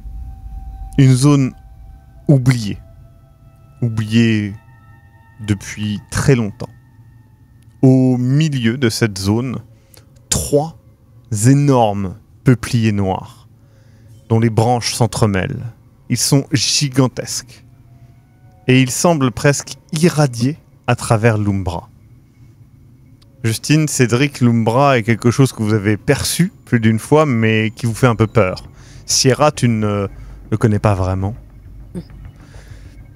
Vous ressentez que ce lieu est ancestral, qu'il n'est pas facilement trouvable, et surtout qu'il est pour vous, à protéger, à faire vivre. Tout autour, vous voyez des colonnes de quartzite qui semblent former des arches comme des ruines d'un château naturel. Peut-être que c'est pour ça que les gens ne trouvent pas ce lieu. alors qu'un certain silence s'installe, des bruits de petits animaux, de petits oiseaux, d'insectes. Tout dans ce lieu, dans ce cairn, est vivant un peu plus. Et vous prenez un peu plus conscience maintenant de ce qu'il y a autour de vous et ces autres garous. Comme je l'ai dit, il y a 2 loups et une humaine. Si j'ai le sentiment que ce sont des garous, je pense que je vais peut-être me retransformer en humain. Très bien. Moi, je reste comme Je je lève suis. les mains. Ouais. Pour montrer que je ne leur veux pas de mal. Je fais vous êtes comme moi. Moi, je le sens, grogne un vous peu. êtes comme moi. Oui. Bah, Ouais. sauf si vous êtes juste humaine, mais à ce moment-là, je peux rien pour vous, mais a priori, je pense que oui. Non, non. Donc Sierra, Oui, oui. la louve, grogne un peu. Je grogne un peu mais je suis pas agressive. Hmm. Juste, j'ai peur. Vous voyez que j'ai peur. Ouais, il y a au niveau de la queue, t'as la queue qui entre un peu entre les jambes, les oreilles un petit peu en arrière, un petit peu la tête qui tourne, tu questionnes. Alors je vois ça, alors je pose tout doucement mon sac. Le plus délicatement possible. Bon, on entend que ça brinque-balle là-dedans, il y a des tasses, des trucs. Et je vais tout doucement peut-être retirer mes vêtements et me transformer sous forme lupus. Ouais. Pour montrer à Sierra qu'elle n'a a priori rien à craindre. En tout cas, c'est mon intention. Du coup, Ouais, je moi, m'approche pareil, de toi. Je fais ce que t'as fait tout à l'heure aussi, je lève les mains et je montre à Sierra que. Ah, de son, je suis à poil. Donc, c'est bon, enfin. Vous... Il n'y a pas de. Ouais, tu vois Tout va qu'ils bien. expriment le plus possible, en tout cas, une sorte de quiétude et de calme. Du coup, je m'approche doucement. Je commence d'abord de toi, Justine, et je commence à te sentir, à te découvrir. Et puis, pareil pour toi, Cédric. Et puis, je m'apaise. Quand je vois que vous avez l'air bien intentionné, je m'apaise. Je vous regarde. C'est spécial ici, on est d'accord. Vous avez Je fais oui de la senti, tête. il y a un truc. Parce que moi, enfin, je sais pas, pour vous, excusez-moi, je vous connais pas, madame, enfin, non plus. Mais moi, je suis pas du coin. Mais ça fait un moment que je suis sur la route et je sais pas pourquoi, je me suis toujours dirigé vers ce coin-là. Et là, j'ai vraiment senti ce soir, mais il y a un truc ici, on est d'accord. C'est spécial ce coin. Ce lieu m'était resté caché. Je viens d'ici. Ok. J'ai Et grandi vous- ici et je n'ai jamais pu venir en ce lieu. Enfin, je ne connaissais pas son existence. Mais cette nuit, il m'a appelé. Moi aussi. C'est pour ça que je suis ici. Ouais, c'est ce que j'ai ressenti aussi, ouais. Moi aussi. Pareil, je je dirais n'ai qu'il m'a jamais appelé. ressenti ça. Et Je suis désolé, je m'appelle Cédric au fait. Au cas, enfin, je pense. Quand J'ai tu dis ton nom, justement, Cédric, t'as une sorte de honte, un petit peu, de dire Cédric. Et d'ailleurs, Ouais. Sierra et Justine, vous sentez la même chose quand vous dites votre prénom. Pour vous, c'est pas votre prénom. C'est votre prénom d'avant. Ouais, c'est ça. Que vous gardez un peu par défaut, mais il manque quelque chose. C'est pas le nom que vous méritez, en fait. Mhm. Vous le ressentez. C'est vrai ça. Bah, en tout cas, bah, vous pouvez m'appeler Cédric, mais enfin, comme ça au moins voilà, on sait qui on est. Et du coup, Oui, voilà, vous pouvez m'appeler Justine aussi. Justine Lebrun. moi, je me mets, Cédric je vous Serrano regarde pour tous les plus deux. que ça importe. Je vous regarde tous les deux et je me transforme comme je te vois, Cédric, et que je vois que t'es un peu presque vulnérable, je me transforme en humaine pour être à ton niveau et en humidé. Vous voyez qu'elle a des cicatrices quand même visibles, notamment sur les bras. Et sur le visage aussi, et une cicatrice assez récente et un œil blanc. Vous pouvez m'appeler Sierra, juste Sierra. Mais ça va, vous allez bien? Parce que, enfin, Ça a ce que je mérite. l'air récent. Ah, C'est normal. De quoi? C'est le prix à payer. Le prix à payer pour quoi? ok. Je n'ai pas su défendre ma meute. Ma meute a été tuée à cause de moi. J'ai survécu. Si c'est ça le prix à payer, ce n'est pas très grave. Au moins, je suis vivante. Vous Mais, savez je pas le de mérite. quoi elle parle, évidemment. Et même le terme meute pour vous résonne quand même un petit peu, évidemment, mais vous savez pas. Et après, vous remarquez quand même, elle a beaucoup d'attitudes un peu awkward dans sa manière de Émeute. s'exprimer. Je suis assise, même en humaine, je suis un peu assise, comme un Ouais. loup encore d'ailleurs. Ouais, parce que. Enfin, excusez-moi, mais vous n'êtes pas les premiers. Alors, on m'a dit que le terme, c'était garou. Mais vous n'êtes Ça pas les premiers répond garous que je rencontre. à quelque chose en vous, le terme garou. Mais ouais, j'ai vu, il y a des mecs que j'avais croisés qui m'avaient dit que c'était possible, ça. Qu'on pouvait naître loup et devenir un garou. C'était pas forcément des humains. Vous n'êtes Et pas des loups? Alors, bah, si, en soi, mais à la base, moi, personnellement, je suis né humain. Et vous, vous êtes né loup, c'est ça? Oui, oui, bien sûr. C'est tout à fait étonnant, enfin biologiquement parlant. Je ne savais pas, Ah bah, je ne savais pas oui, qu'il sûrement, pouvait y ouais. avoir d'autres comme moi déjà à la base, mais là. Bah, Elle- bienvenue, enchanté. hein. Mais, Elle a l'air passionnée. Donc vous êtes des humains à la base? Ouais. Et je reprends un peu de recul, je suis encore un Ouais. petit peu. Oui, ça Non, t'inquiète mais- un peu, Sierra, Hmm.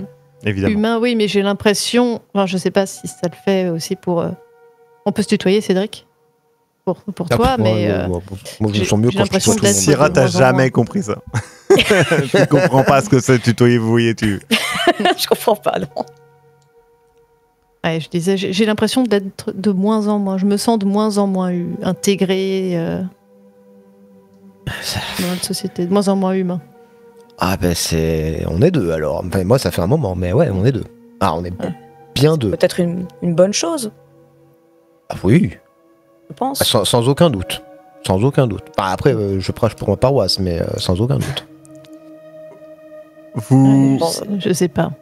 Je ne pense pas que la part d'humain en qui que ce soit puisse être quelque chose de louable ou quoi que ce soit, mais Vous Pas ressentez, forcément maléfique non plus, mais ouais, je vois ce que tu veux dire. vous ressentez en fait, Je pense que c'est plus l'environnement qui nous forge. quand vous êtes dans ce lieu, vous ressentez une certaine, un certain apaisement par rapport à qui vous êtes. Quelque chose que vous n'avez pas ressenti depuis longtemps, depuis que vous avez changé. Bah ouais, parce que en plus, moi, mes souvenirs de changement, c'était pas la joie. J'ai mis un moment avant d'accepter ça, et même en l'ayant accepté, c'est quand même un poids à porter. Et là, c'est vrai que là, je me sens bien ici. Je me sens chez moi, ce qui est bizarre. Je sais C'est pas vrai. si vous, c'est pareil. c'est vrai Quelque que chose semble répondre à votre présence au niveau de l'arbre. Quelque chose dans l'Umbra. vous sentez. Ah ouais, mais j'ai jamais oui, vraiment mais su faire avec ça. J'ai senti que des J'ai fois, il y jamais avait des vraiment trucs qui... compris.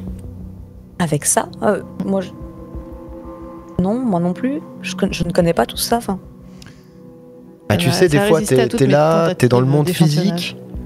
Des fois, t'es dans le monde physique, mais tu sens qu'il y a un truc derrière qui t'appelle, qui essaie de communiquer, mais j'ai essayé de comprendre, mais j'ai jamais vraiment réussi à comprendre. Est-ce que vous allez dans l'Umbra? Ouais, faut bien essayer, ouais. oui. J'aimerais Si, vraiment si un découvrir soir ce qu'il pour y a à tester, c'est ce l'intérieur soir, aussi. ouais. Vous traversez l'Umbra. Encore une fois, quand vous faites ça, c'est un peu pile ou face. Des fois, vous êtes dans un endroit qui vous semble complètement illisible. Là, vous vous rendez compte que la frontière avec l'Umbra est très mince. C'est-à-dire que vous percevez en fait les couleurs, les choses comme ça, de manière assez similaire entre la réalité et l'Umbra, comme si les deux étaient superposés. Ce qui n'est pas le cas d'habitude. D'habitude, c'est des endroits qui n'ont rien à voir. Tout autour de vous, il y a des tas et des tas de silhouettes d'animaux qui passent comme des fantômes un peu, qui sont là partout, des oiseaux, des chevreuils, des biches, des sangliers, des lapins, des renards, et d'autres choses que vous arrivez difficilement à percevoir, un peu plus grosses. Et il y a, au niveau de ces 3 peupliers noirs, je sais plus parler, quelque chose que vous percevez d'abord, en tout cas toi Cédric et toi Justine, comme un cerbère. Sierra, tu n'as pas cette référence. Les têtes ne sont cependant pas définies. Parfois semblables à des têtes de dragon, de chauve-souris, de cheval. Cette chose parle d'une seule voix. Son écho est malgré tout divisé.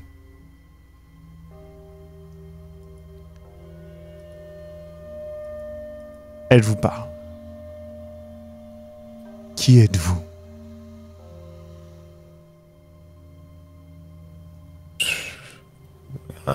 Des garous. Une louve. Je vous donnerais bien mon nom, mais j'ai pas l'impression que ça soit vrai ici. Approprié. Pourquoi maintenant ? On a été appelé. Enfin, j'ai été appelé. J'ai Moi ressenti aussi. un appel. Je comprends pas la question. Vous ne savez pas qui vous êtes. Vous ne savez pas pourquoi vous êtes. Mais vous êtes. Nous Vous sommes quoi ? devez devenir pour l'être. Or, vous ne l'êtes pas encore devenu. Quand vous le serez, alors nous serons. Et vous comprendrez. En attendant, devenez. C'est obscur, hein, qu'on soit bien d'accord. Ok, À ce moment-là, je Devenir vois, quoi mais devenir nous. Enfin, je l'esprit pense. semble rentrer dans ce triple peuplier et disparaître. C'est la première fois où votre meute s'est formée. C'est un soir où vous avez fait connaissance. Et de multiples soirs se sont enchaînés par la suite. 1 an. Nous sommes maintenant en septembre 2025, fin septembre 2025. Une année s'est déroulée. Que s'est-il passé dans vos vies ? Vous pouvez parler ici et maintenant de ce qui est commun pour toutes et tous et qui est déclaré. Et après, je peux vous prendre individuellement pour que vous me disiez ce qui s'est passé pour vous précisément. Vous êtes toujours à Montessar et vous avez appris à connaître ce petit village, son foyer pour SDF, sa gendarmerie avec des gendarmes de plus en plus énervés, un endroit où dans la nature, un ruisseau où les animaux viennent boire, l'endroit où Louise vit, Justine, un petit laboratoire d'analyse médicale, une usine qui est en train de s'installer. Il y a une boucherie, un PMU rempli de chasseurs, une petite clairière où tu vis, Cédric, et puis un autre endroit un peu plus dans une forêt où tu vis, Sierra, peut-être à côté d'un verger.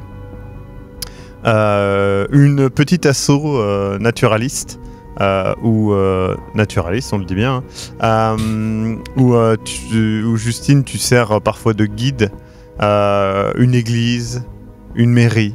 C'est un petit village, comme je l'ai dit, il n'a pas beaucoup changé en 1 an, qu'on soit bien d'accord, mais c'est votre petit village. Qu'est-ce qui a changé pour toi, Justine ? en un an? Ce qui a changé pour moi en un an, je pense que si ce n'est déjà fait, ou là, c'est en train de se faire, c'est que j'ai changé de logement. Je suis vraiment dans un appartement un peu miteux. Le seul truc que je peux que je peux louer, étant donné que là, je gagne ma vie en tant que guide à temps partiel pour l'association naturaliste, voilà, parce que je touche plus de mon chômage en fait. Et bon, ça se passait de moins en moins bien avec Louise. Et en fait, c'est parce que en fait, elle comprend pas l'importance de ce que je fais.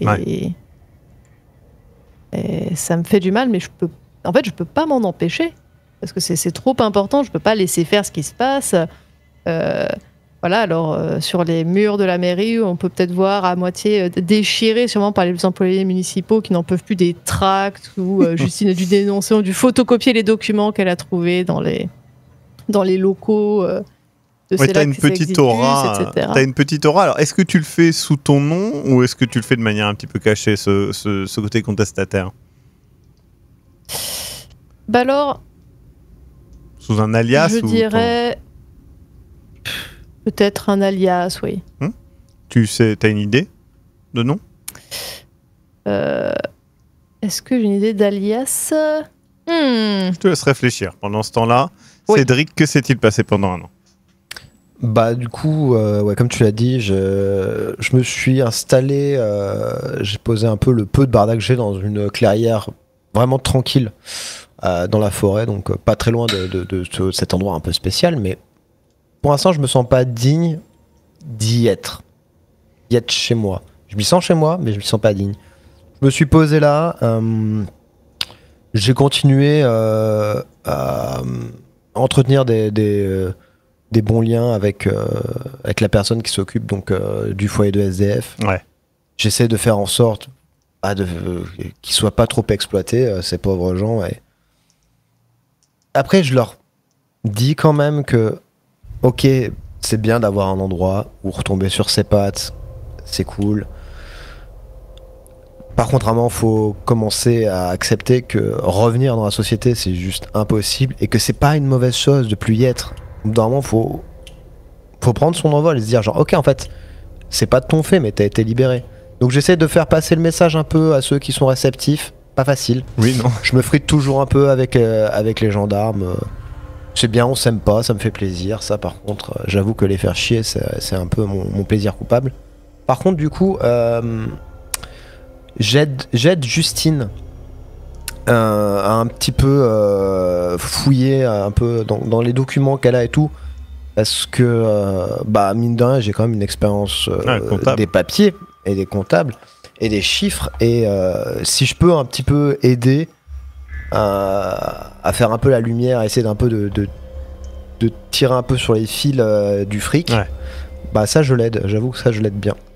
Et aussi, par contre, j'essaye d'en apprendre plus sur ce que c'est un petit peu d'être nous. Parce que je m'étais pas tellement posé la question, mais là je trouve que c'est important qu'on sache et qu'on comprenne. Sierra? Moi, j'ai toujours ma cabane, mais j'ai quand même passé beaucoup plus de temps dans le cairn, parce que c'est un endroit qui m'apaise et que j'y trouve un peu une nouvelle maison. Et que particulièrement, quand Justine et Cédric y sont, je ressens encore ce sentiment que je ressentais avant avec mon ancienne meute de famille. Et ça me fait énormément de bien. Et je retrouve un peu cette place presque maternelle où j'essaie d'être là pour les protéger, d'être là pour les aider quand ils en ont besoin. Et j'ai aussi passé du temps pendant cette année à m'approprier mon corps d'humaine, à l'utiliser plus souvent, à aller plus souvent dans le monde des humains, même si j'aime toujours pas ça et que je suis pas très douée avec ça. Et je me le suis approprié autrement aussi, je l'ai tatoué, j'ai fait des modifications pour qu'il m'appartienne et pour que j'ai du contrôle dessus. Et j'ai passé pas mal de temps aussi à essayer de connecter avec le monde de l'Umbra et avec des rituels, avec le monde des esprits, essayer de comprendre tout ça, et voilà. Très bien. Je vais maintenant vous prendre de manière individuelle pour me dire les trucs que vous voulez pas forcément révéler aux autres parce que forcément ils peuvent pas forcément comprendre ou parce que c'est volontairement caché. On a des choses à se dire, Justine. Oui. Alors, avec Louise, c'est fini. C'est plus elle qui en a fini avec moi que moi avec elle. Enfin, ce que je veux dire, c'est que c'est elle qui a rompu, mais je suis pas tout à fait d'accord, mais je comprends. Non, je comprends pas en fait. J'accepte pas. Je finis ce que j'ai à faire, ça me prendra le temps qu'il faudra, et puis je ferai en sorte que ça refonctionne entre nous. Et du coup, tu la laisses tranquille pendant ce temps-là. Officiellement, oui. Et officieusement, de temps en temps, je vais juste vérifier qu'elle va bien. C'est fou parce qu'elle parle quand même d'un chien qu'elle voit souvent, une sorte de grand berger un peu noir. Bizarre. Oh, bah, je l'ai déjà vu aussi, hein. Dans des miroirs. Bon, ok, c'est moi. Ouais. C'est moi, mais bon, ça, elle ne le sait pas. Est-ce que tu as trouvé un nom ou pas? Oui. Ah, comment t'appelles-tu? Alors, Justine, elle est pas très... voilà, tout ce qui est branding, marketing, elle déteste ça. Mais bon, elle était habituée à demander des financements, en fait, hein, dans l'ancien temps de sa vie où elle faisait encore quelque chose qu'elle croyait utile. Et en fait, c'est l'Axe Exitus. Elle va le transformer en Exit. C'est l'Axe Exitus. D'accord. Elle sait que ça sonne pas très bien. Donc, mais... Exit, c'est là que c'est... Exit. D'accord. Point d'exclamation. Ah, Exit avec point d'exclamation. Comme le jeu de société. Oui. Ok. En vrai, c'est pas si mal. Très bien. Est-ce qu'il y a d'autres choses un peu secrètes que tu veux dire? Ou pas? C'est déjà pas mal, hein. Stalker, c'est un métier, après tout. Oui, c'est déjà pas mal, mais après, j'aimerais passer mon temps plus tard pour me lier plus d'amitié avec Cédric d'abord et Sierra, mais c'est plus compliqué, Sierra, de la comprendre, etc. Ça prendra du temps. Bien sûr. Je cherche à garder pied dans ma ancienne vie, parce que je comprends bien que autant pour Cédric que pour Sierra, c'est peut-être plus difficile pour eux. Je vois bien qu'ils ne vivent pas dans des appartements, des maisons, enfin dans des zones vraiment plus anthropisées, quoi. Ouais. Et du coup, même si j'ai vraiment envie de me casser et de vivre avec eux et de vivre ma meilleure vie sous forme de loup, en fait, je peux juste pas, parce qu'il faut que je me tienne au courant de ce qui se passe quand même dans le village, dans le monde plus généralement, et il faut que je garde contact avec cette partie du monde. Très bien. Donc ça me frustre, mais j'y reste par devoir. D'accord. À tout de suite. Cédric, as-tu des choses cachées à nous révéler ou pas? Non, il n'y a pas tellement de trucs cachés, mais je vais quand même en profiter pour continuer à essayer de chercher un peu la merde. Voir s'il n'y a pas un peu des trucs un peu véreux dans le coin, parce qu'il y a toujours des trucs véreux, et c'est impossible qu'il n'y en ait pas. Et j'aime bien un peu tout savoir, surtout en particulier savoir où se trouve la merde, quelle odeur ça a, et comment la remuer, tu vois. Donc je vais... Que quelqu'un fasse un clip de ça, s'il vous plaît, merci. Je vais laisser un peu traîner des oreilles, je vais demander à des gens que je connais de laisser traîner des oreilles. Voilà, un petit peu savoir. Un petit réseau, quoi. C'est ça. Je sais qu'il y a des gens qui se servent aussi un peu de la rue pour vendre des trucs. Alors, ok, c'est un petit village, il n'y a pas grand-chose. Mais il y en a toujours. Donc, eux, c'est bien aussi d'être de leur bon côté, savoir que eux aussi, ils sont de ton bon côté. Donc voilà, je me fais un petit réseau, je me fais connaître tranquillement. Je continue de me renseigner un peu sur ce que devient Mercier, tout ça. Ouais. Bah, c'est mon ancienne vie, mais quand même. Ouais, ça t'obsède un petit peu quand même. Ça m'obsède un petit peu. Des fois, je découpe un peu des petites coupures de journaux. Quand il y a des gros pourris qui tombent, j'aime bien. J'ai un petit scrapbook, je les colle dedans. J'aime bien, ça me fait plaisir. Et sinon, ouais, voilà, je prends mes marques. Je prends mes marques. Et je fais couler mes racines un petit peu. Très bien. Sierra, as-tu des choses cachées que tu fais?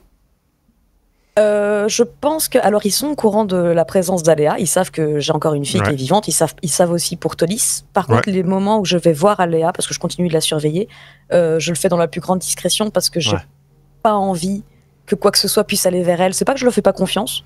Ouais. C'est juste Oui, que c'est pas de la honte, c'est de la protection. Non, c'est de la protection et je continue à la voir à distance. Mais ça, c'est quelque chose que je préfère garder pour moi parce que j'ai trop peur qu'il lui arrive quelque chose. Et le Ouais. moins de gens sont au courant que je vais la voir, mieux c'est. Mhm. Sinon, le reste, ils sont au courant de toute mon histoire. Je leur ai rien caché personnellement.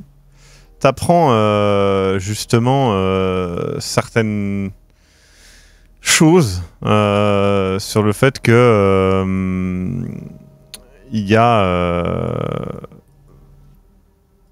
en gros il est possible que ton fils traîne avec certains garous un peu plus extrêmes que toi, qui vont peut-être même ailleurs que les Ardennes, etc. Tu ne sais pas tout ça, mais bon, ça t'inquiète un peu. Après, il est adulte, il fait ce qu'il veut.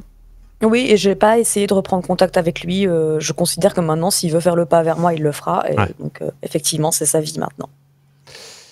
C'est très bien Vous de vouloir. êtes tous les trois un matin, vous vous retrouvez et vous apprenez quelque chose, chacun de votre côté.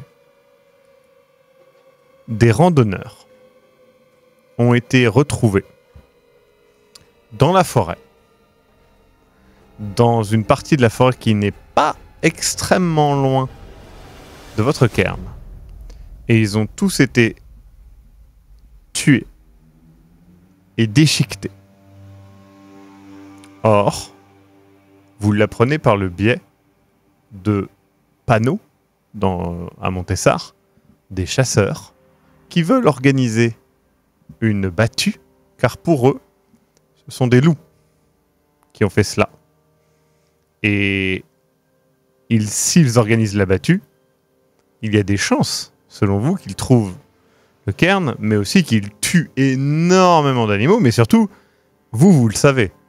Ce ne sont pas des loups qui ont fait ça, vous ne savez pas ce que c'est, vous n'avez pas encore vu les corps, vous n'avez pas mené votre enquête, mais vous le savez au fond de vous. Ce n'est pas des loups. Et ce n'est pas vous qui avez tué ces randonneurs, il n'y a pas de raison à cela. Par contre, que quelqu'un tue des randonneurs comme ça, c'est assez étrange.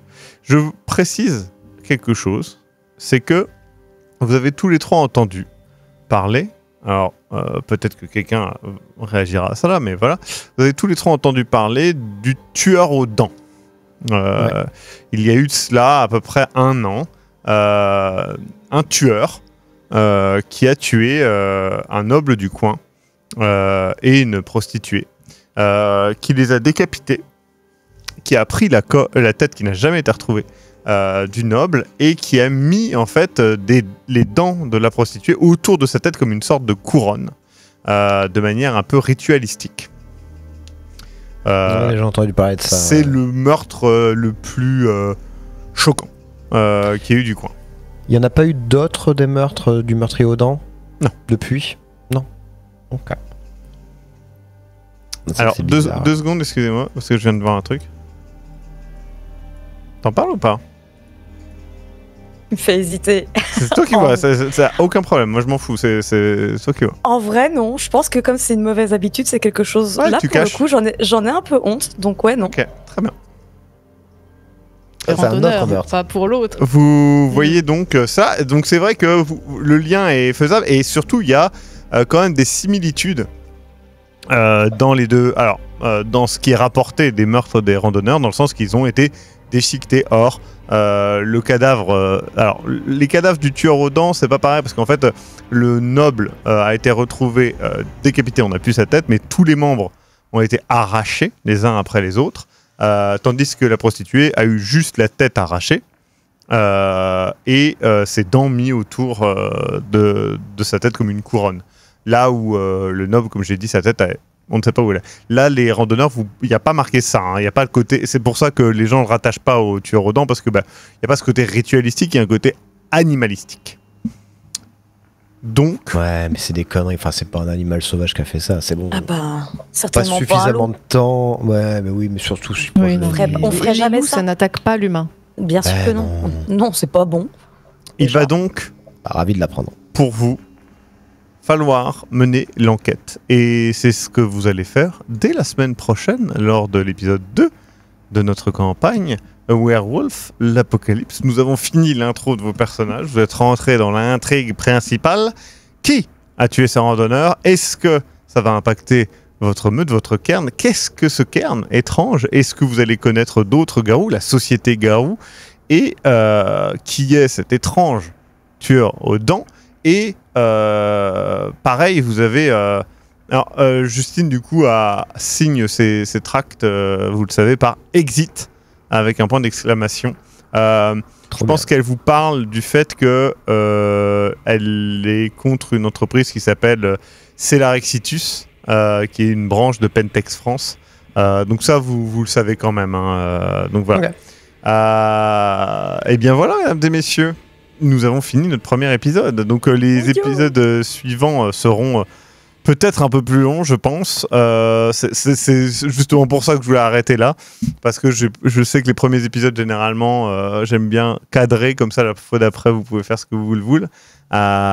Donc je rappelle que c'est tous les vendredis et que c'est rediffusé le lendemain matin sur YouTube.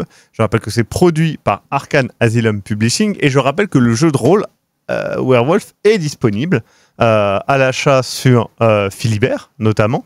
Il y a un lien dans la description et dans le chat, Papalou. point d'exclamation Papalou pour l'avoir. Je rappelle que le lien que vous avez nous permet de toucher 5% et que ça va directement dans la poche de l'assaut. Donc ça, c'est pratique pour soutenir les JDR. Je vous rappelle aussi que sur le Tipeee, vous avez plein de contenu et que quand vous verrez ceci... Ah non, peut-être pas parce qu'on est samedi. Mais sachez qu'en juin, en tout cas, si vous voyez ça en juin, il y a une offre sur le Tipeee tout le mois de juin qui vous permet, comme on fête un peu les 8 ans de Twitch, vous avez une offre qui vous permettra, si vous typez 5 € ou plus, de gagner et d'être tiré au sort pour gagner des accessoires de JDR assez cool, des belles tours de dés, des beaux dés, de ce genre de trucs là, donc des beaux accessoires de jeux de rôle sélectionnés par mois et offerts par Philibert, qu'on remercie comme d'habitude. Merci beaucoup Ukevial, merci beaucoup Émilie et merci beaucoup Dikipi. Merci. J'espère que ça vous a plu. Merci à toi. Oui. Bah oui, de fou, c'était trop bien. Est-ce que ça a plu au chat? C'est vrai, le chat, dites-nous, est-ce que ça vous a plu? Est-ce que vous en avez marre de ces caniches? De nos tronches. Alors j'ai De bien nos aimé, museaux. si ce n'est les joueuses. Ça m'a Ça, dérangé. j'ai moins aimé. J'ai moins aimé les joueuses, mais j'ai bien aimé le JDR, c'était pas mal. Surtout les moments où vous parliez pas. Zefling dit aou. Je pense que c'est positif. Ça résume bien. Ça se dit... Mais je sais pas, moi, quand j'appuie, ça fait rien, ça marche pas chez moi. En fait, il faut que tu appuies comme ça, regarde. Attends, je te montre. Tu Aou. vois ici, là, à l'intérieur, tu mets ta langue sur le côté, Ouais. et après... Ça marche Là, ça pas. me fait vraiment. Ça marche vraiment tellement bien. cool. C'était bien, surtout le moment avec Hugues. J'ai 45 ans et je trouve que les micros des joueuses étaient un peu gros. J'ai trop aimé, sauf Dikipi, ce sale chien mouillé punk là. Mais- Sale chien mouillé punk, c'est violent. J'avoue. Violent, mais apparemment Ça, accurate. c'est du mépris de classe, ça. Hein. L'autre belge dit pas de guerre contre les Exactement. vampires, bof quoi. Alors en fait, une guerre entre loup-garou et vampires, ça c'est pas une guerre en fait, ça s'appelle un combat et les vampires C'est un perdent. massacre. C'est- C'est un massacre. Je vous invite à vous renseigner sur Chicago notamment, mais vous regardez les trains de la nuit. Il y a quelques loups-garous dedans. Il y en aura peut-être d'autres, ou pas. Peut-être qu'il y aura des vampires dans cette campagne-là, c'est pas impossible. C'est peu probable, mais 900 habitants, je pense pas que ça fasse un très bon pool de sélection pour un vampire, mais Ah, j'avoue. Vampire de campagne, ça doit être compliqué quand même. Hein. bah, ça doit être un peu galère, quoi. Tu dois... Faut demander au père Ernest. Bah oui, Il est un peu dans la campagne, le père Ernest. oui, non oui, mais après, il habite entre deux villes un peu grosses et surtout, il a la possibilité de... comment ça s'appelle? De sucer ses moines. T'as aussi un clip, hein. Pour avoir fait une campagne de loup-garou, on pensait que les vampires nous poseraient problème. Fun fact, non. Bah oui, parce qu'en fait, genre, littéralement, tu fais tellement de dégâts aggravés sur un vampire que, genre, tu peux le one-shot. C'est un jeune vampire, c'est un néonat, c'est sûr que tu le one-shot. Donc, bah voilà, quoi.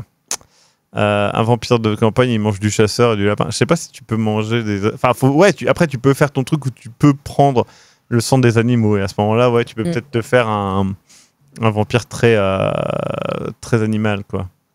C'est vrai. Oui, les vampires ont même sincèrement peur des vampires. Ouais, il y a Bidibul qui dit pas assez de cabotinage à mon sens. Vous avez vu Kevial? Elle fait très bien le chien. Elle peut faire du cabotinage. Voilà. Putain, moi je connaissais une Ukevial qui faisait qui aboyait bien. Ouais. Tellement incroyable. Sucer au moine, couille de pape, il y a un thème là, c'est vrai, putain. C'est vrai, c'est très liturgique. Ouais. Mais du Gobelin coup, d'Ain qui résume bien. c'est vrai. Oui, mais si on est un vampire qui vit en campagne, du coup, t'as vachement plus de chances de tomber sur des garous, non? Ça dépend où. Il n'y a pas ça au choix du compteur et des joueuses. Oui, bah après ça va, les garous, ça court pas non plus les rues. Normalement, il n'y en a pas tant de garous. Ça. Et surtout, les vampires non plus. Hein.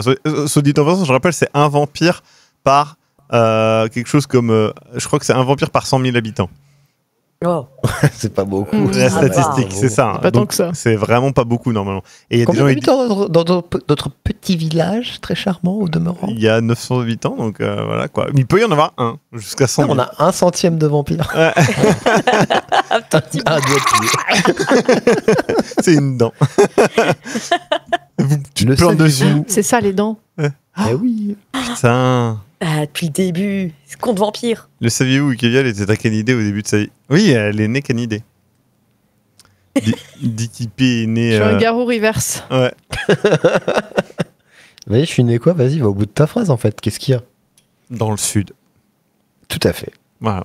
Si tu dis frites pour moi, J'aurais jamais dit ça. J'aurais jamais dit ça. Pourquoi je dirais frites? Ah, mais c'est vrai qu'en plus, cette semaine, c'est la semaine de la frite comme la semaine de la frite qui a avant. C'est la semaine de la frite comme la semaine de la frite qui a après. j'en peux plus. Je l'entends chanter ça la nuit, j'en peux plus. Alors, Gobelin d'Air dit ça court pas les rues. Maintenant, le lore du monde de ténèbres, il y a des vampires, loups-garous, momies, changelins, des trucs, out machin. Alors, ça, c'est dans la V20. Dans la V5, il y en a vraiment beaucoup moins. Et dans la V5, par exemple, même les loups-garous, etc., il y en a vraiment pas beaucoup. Même les vampires, enfin, franchement, il y en est censé y en avoir très très peu. Et des anciens, il y en a encore moins. Donc, même moi, dans les trains de la nuit, j'abuse. En vrai, il y en a beaucoup. Normalement, il devrait y en avoir moins. Après, c'est Les trains de la nuit, c'est vachement dans les grandes villes aussi, donc c'est normal que la concentration soit plus grande. Le vampire rural qui chasse dans les champs de blé. Je l'ai lu d'une manière tellement... Je l'ai découvert en le lisant et c'était trop bien. C'est ça le tueur aux dents, c'est un vampire dont on n'a que des dents. Putain, c'est ça, ouais. C'est une dent qui se balade et... C'est un tic. C'est un putain de tic. Ah ouais. J'avoue que pour couper une tête, ça doit être compliqué. Hein. Bah, c'est comme un ouvre-boîte, quoi. Ça prend un peu de temps. Il a une goule qui l'aide, ça. Ah, mais c'est vrai qu'on oublie souvent les goules. Putain, j'allais dire un truc tellement spoiler. Tu vois ce que je voulais dire, Dikipé? Oui, ouais, voilà. Oui. Donc, faut rien dire. J'ai trop envie que vous voyiez Vampire saison 3, les gens. Ça arrive en juin. Pour les tipeurs, en tout cas. À la base, je voulais faire mai, mais en gros, comme avec ces trouilles, on avait eu des incertitudes sur des enregistrements et sur la possibilité de les faire. J'ai préféré les jouer safe. En vrai, ça s'est bien passé, donc ça va. Et comme il y a d'autres, spoilers, PNJ, PJ, à organiser, c'est un peu plus compliqué, mais c'est cool. Et vraiment, là, on a enregistré 3 épisodes. C'est trop bien. Ce qui se passe, c'est trop bien. J'ai trop hâte que vous voyez ça. C'est vraiment trop rigolo. Et, ça s'est bien passé, c'est vrai? Ça s'est très, très bien passé. Et je pense qu'il y a des nouveaux PNJ. Vous n'êtes pas prêts, ils sont trop bien.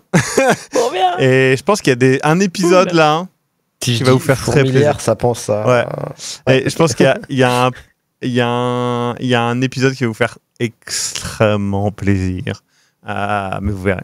Ça fait 770 vampires pour toute la France. C'est vrai que c'est pas énorme. Ouais, après, tu dis 770 personnes qui sont immortelles et qui ont la capacité de tuer une dizaine d'humains sans bouger le petit doigt, quoi. Mais s'ils font un festival, ça n'avait pas beaucoup de personnes pour un festival, quoi. C'est vrai, Voilà. c'est ça. C'est qu'il y a ce côté où c'est pas la masse. Vrai. Après, niveau loup-garou, c'est pareil. Je rappelle que les loups-garous, c'est très compliqué pour eux de faire des petits aussi. Hein. Et il y a une sélection un peu aléatoire, etc. Parce que dans les anciennes versions, 2 loups-garous ensemble ne pouvaient pas se reproduire. Sinon, ça faisait un métis. Ça faisait forcément une abomination. Pas une abomination. Un métis. Un métis, ouais. Ouais, c'était un Mais qui était Crinos. très mal vu. Oui, parce qu'en fait, un métis, ça veut dire que sa forme de base, c'est Crinos. Yes. La Et classe. il a forcément une malformation. Donc voilà, et après, à l'heure actuelle, on estime que juste si tu as un loup-garou et que tu te reproduis, tu as juste un autre loup-garou, un potentiel d'avoir un loup-garou, et tu peux avoir 1 ou 2 enfants, et il y en aura 50% de chance, quoi, en gros. Voilà. Les décideurs, tu m'entends, les décideurs, t'en as 1 sur 100 000, mais c'est eux qui décident. C'est les vampires. Bigard nous avait prévenu avec sa tête de grosse pomme pourrie. C'est tellement ça. Mais oui, c'était Alexis qui avait dit L'écho ça. n'a pas marché. Ah non, j'ai pas mis l'écho. C'est Alexis qui avait dit il a une tête de pomme pourrie et je trouve que c'est vrai. parfaitement ça. C'est Mais vraiment oui. abusé. Oui. Putain, il y a un cousin qui est en train de faire de la tectonique là. Incroyable. Il n'y a pas une histoire où il faut pas se transformer pendant la grossesse pour pas flinguer le fœtus? C'est possible. Et les métis sont stériles dans V20. Ouais. C'est vrai. Mais C'est pas cool d'être métis. Alors je rappelle. Dans Loup-garou. Oui, dans Loup-garou, Attention, on va- attention. Je précise qu'il y a plusieurs passages comme ça dans L'étreinte de la nuit saison 3 où on coupe le RP en disant je m'en rappelle que c'est au rêve qui parle, ce n'est pas ce truc, ce n'est pas nos idées, ce n'est pas parce que c'est vraiment un truc qu'on est obligé de préciser parce qu'il y a tellement de trucs où c'est genre bah oui en fait ça reste une américaine un peu bas du front tu vois donc c'est un truc où elle a des avis qui sont pas les nôtres.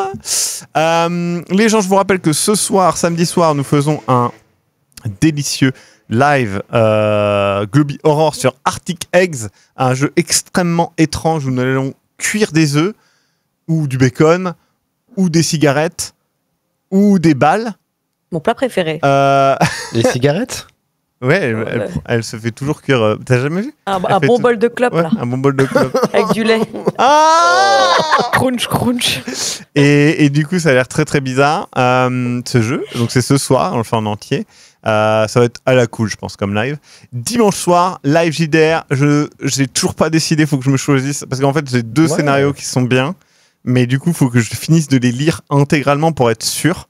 Mais j'ai peur parce qu'il y en a un qui est vraiment très très c'est dangereux comme thématique. Donc on verra. Ah. Et en fait, ouais, c'est des thématiques un petit peu comme si on parlait de la Shoah ou le terrorisme ou des trucs comme ça. C'est des thématiques où, en vrai, c'est intéressant de faire un JDR là-dessus, mais il faut voir comment le scénario le traite parce qu'en fait, c'est genre, oui, ça peut vite être foireux du cul aussi.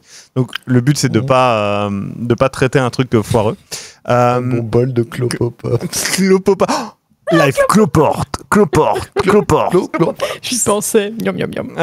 Cloporte. Et je le dis, la semaine prochaine, vous aurez de la chance parce que la semaine prochaine, il se trouve que le 6 juin, si je dis pas de bêtises, il y a l'après-midi le Game Fest, le Summer Game Fest. Et alors attendez, je crois que... Mais alors du coup, j'arrive pas à trouver le vrai horaire du Game Fest parce que je ne sais pas si c'est pendant le live ou l'après-midi. Au rêve. Attendez, Summer Game Fest 2025, date. Je n'arrive pas à avoir l'heure précise en fait, parce qu'à chaque fois ils mettent des heures, mais ils disent non, mais vous inquiétez pas, c'est à telle heure là.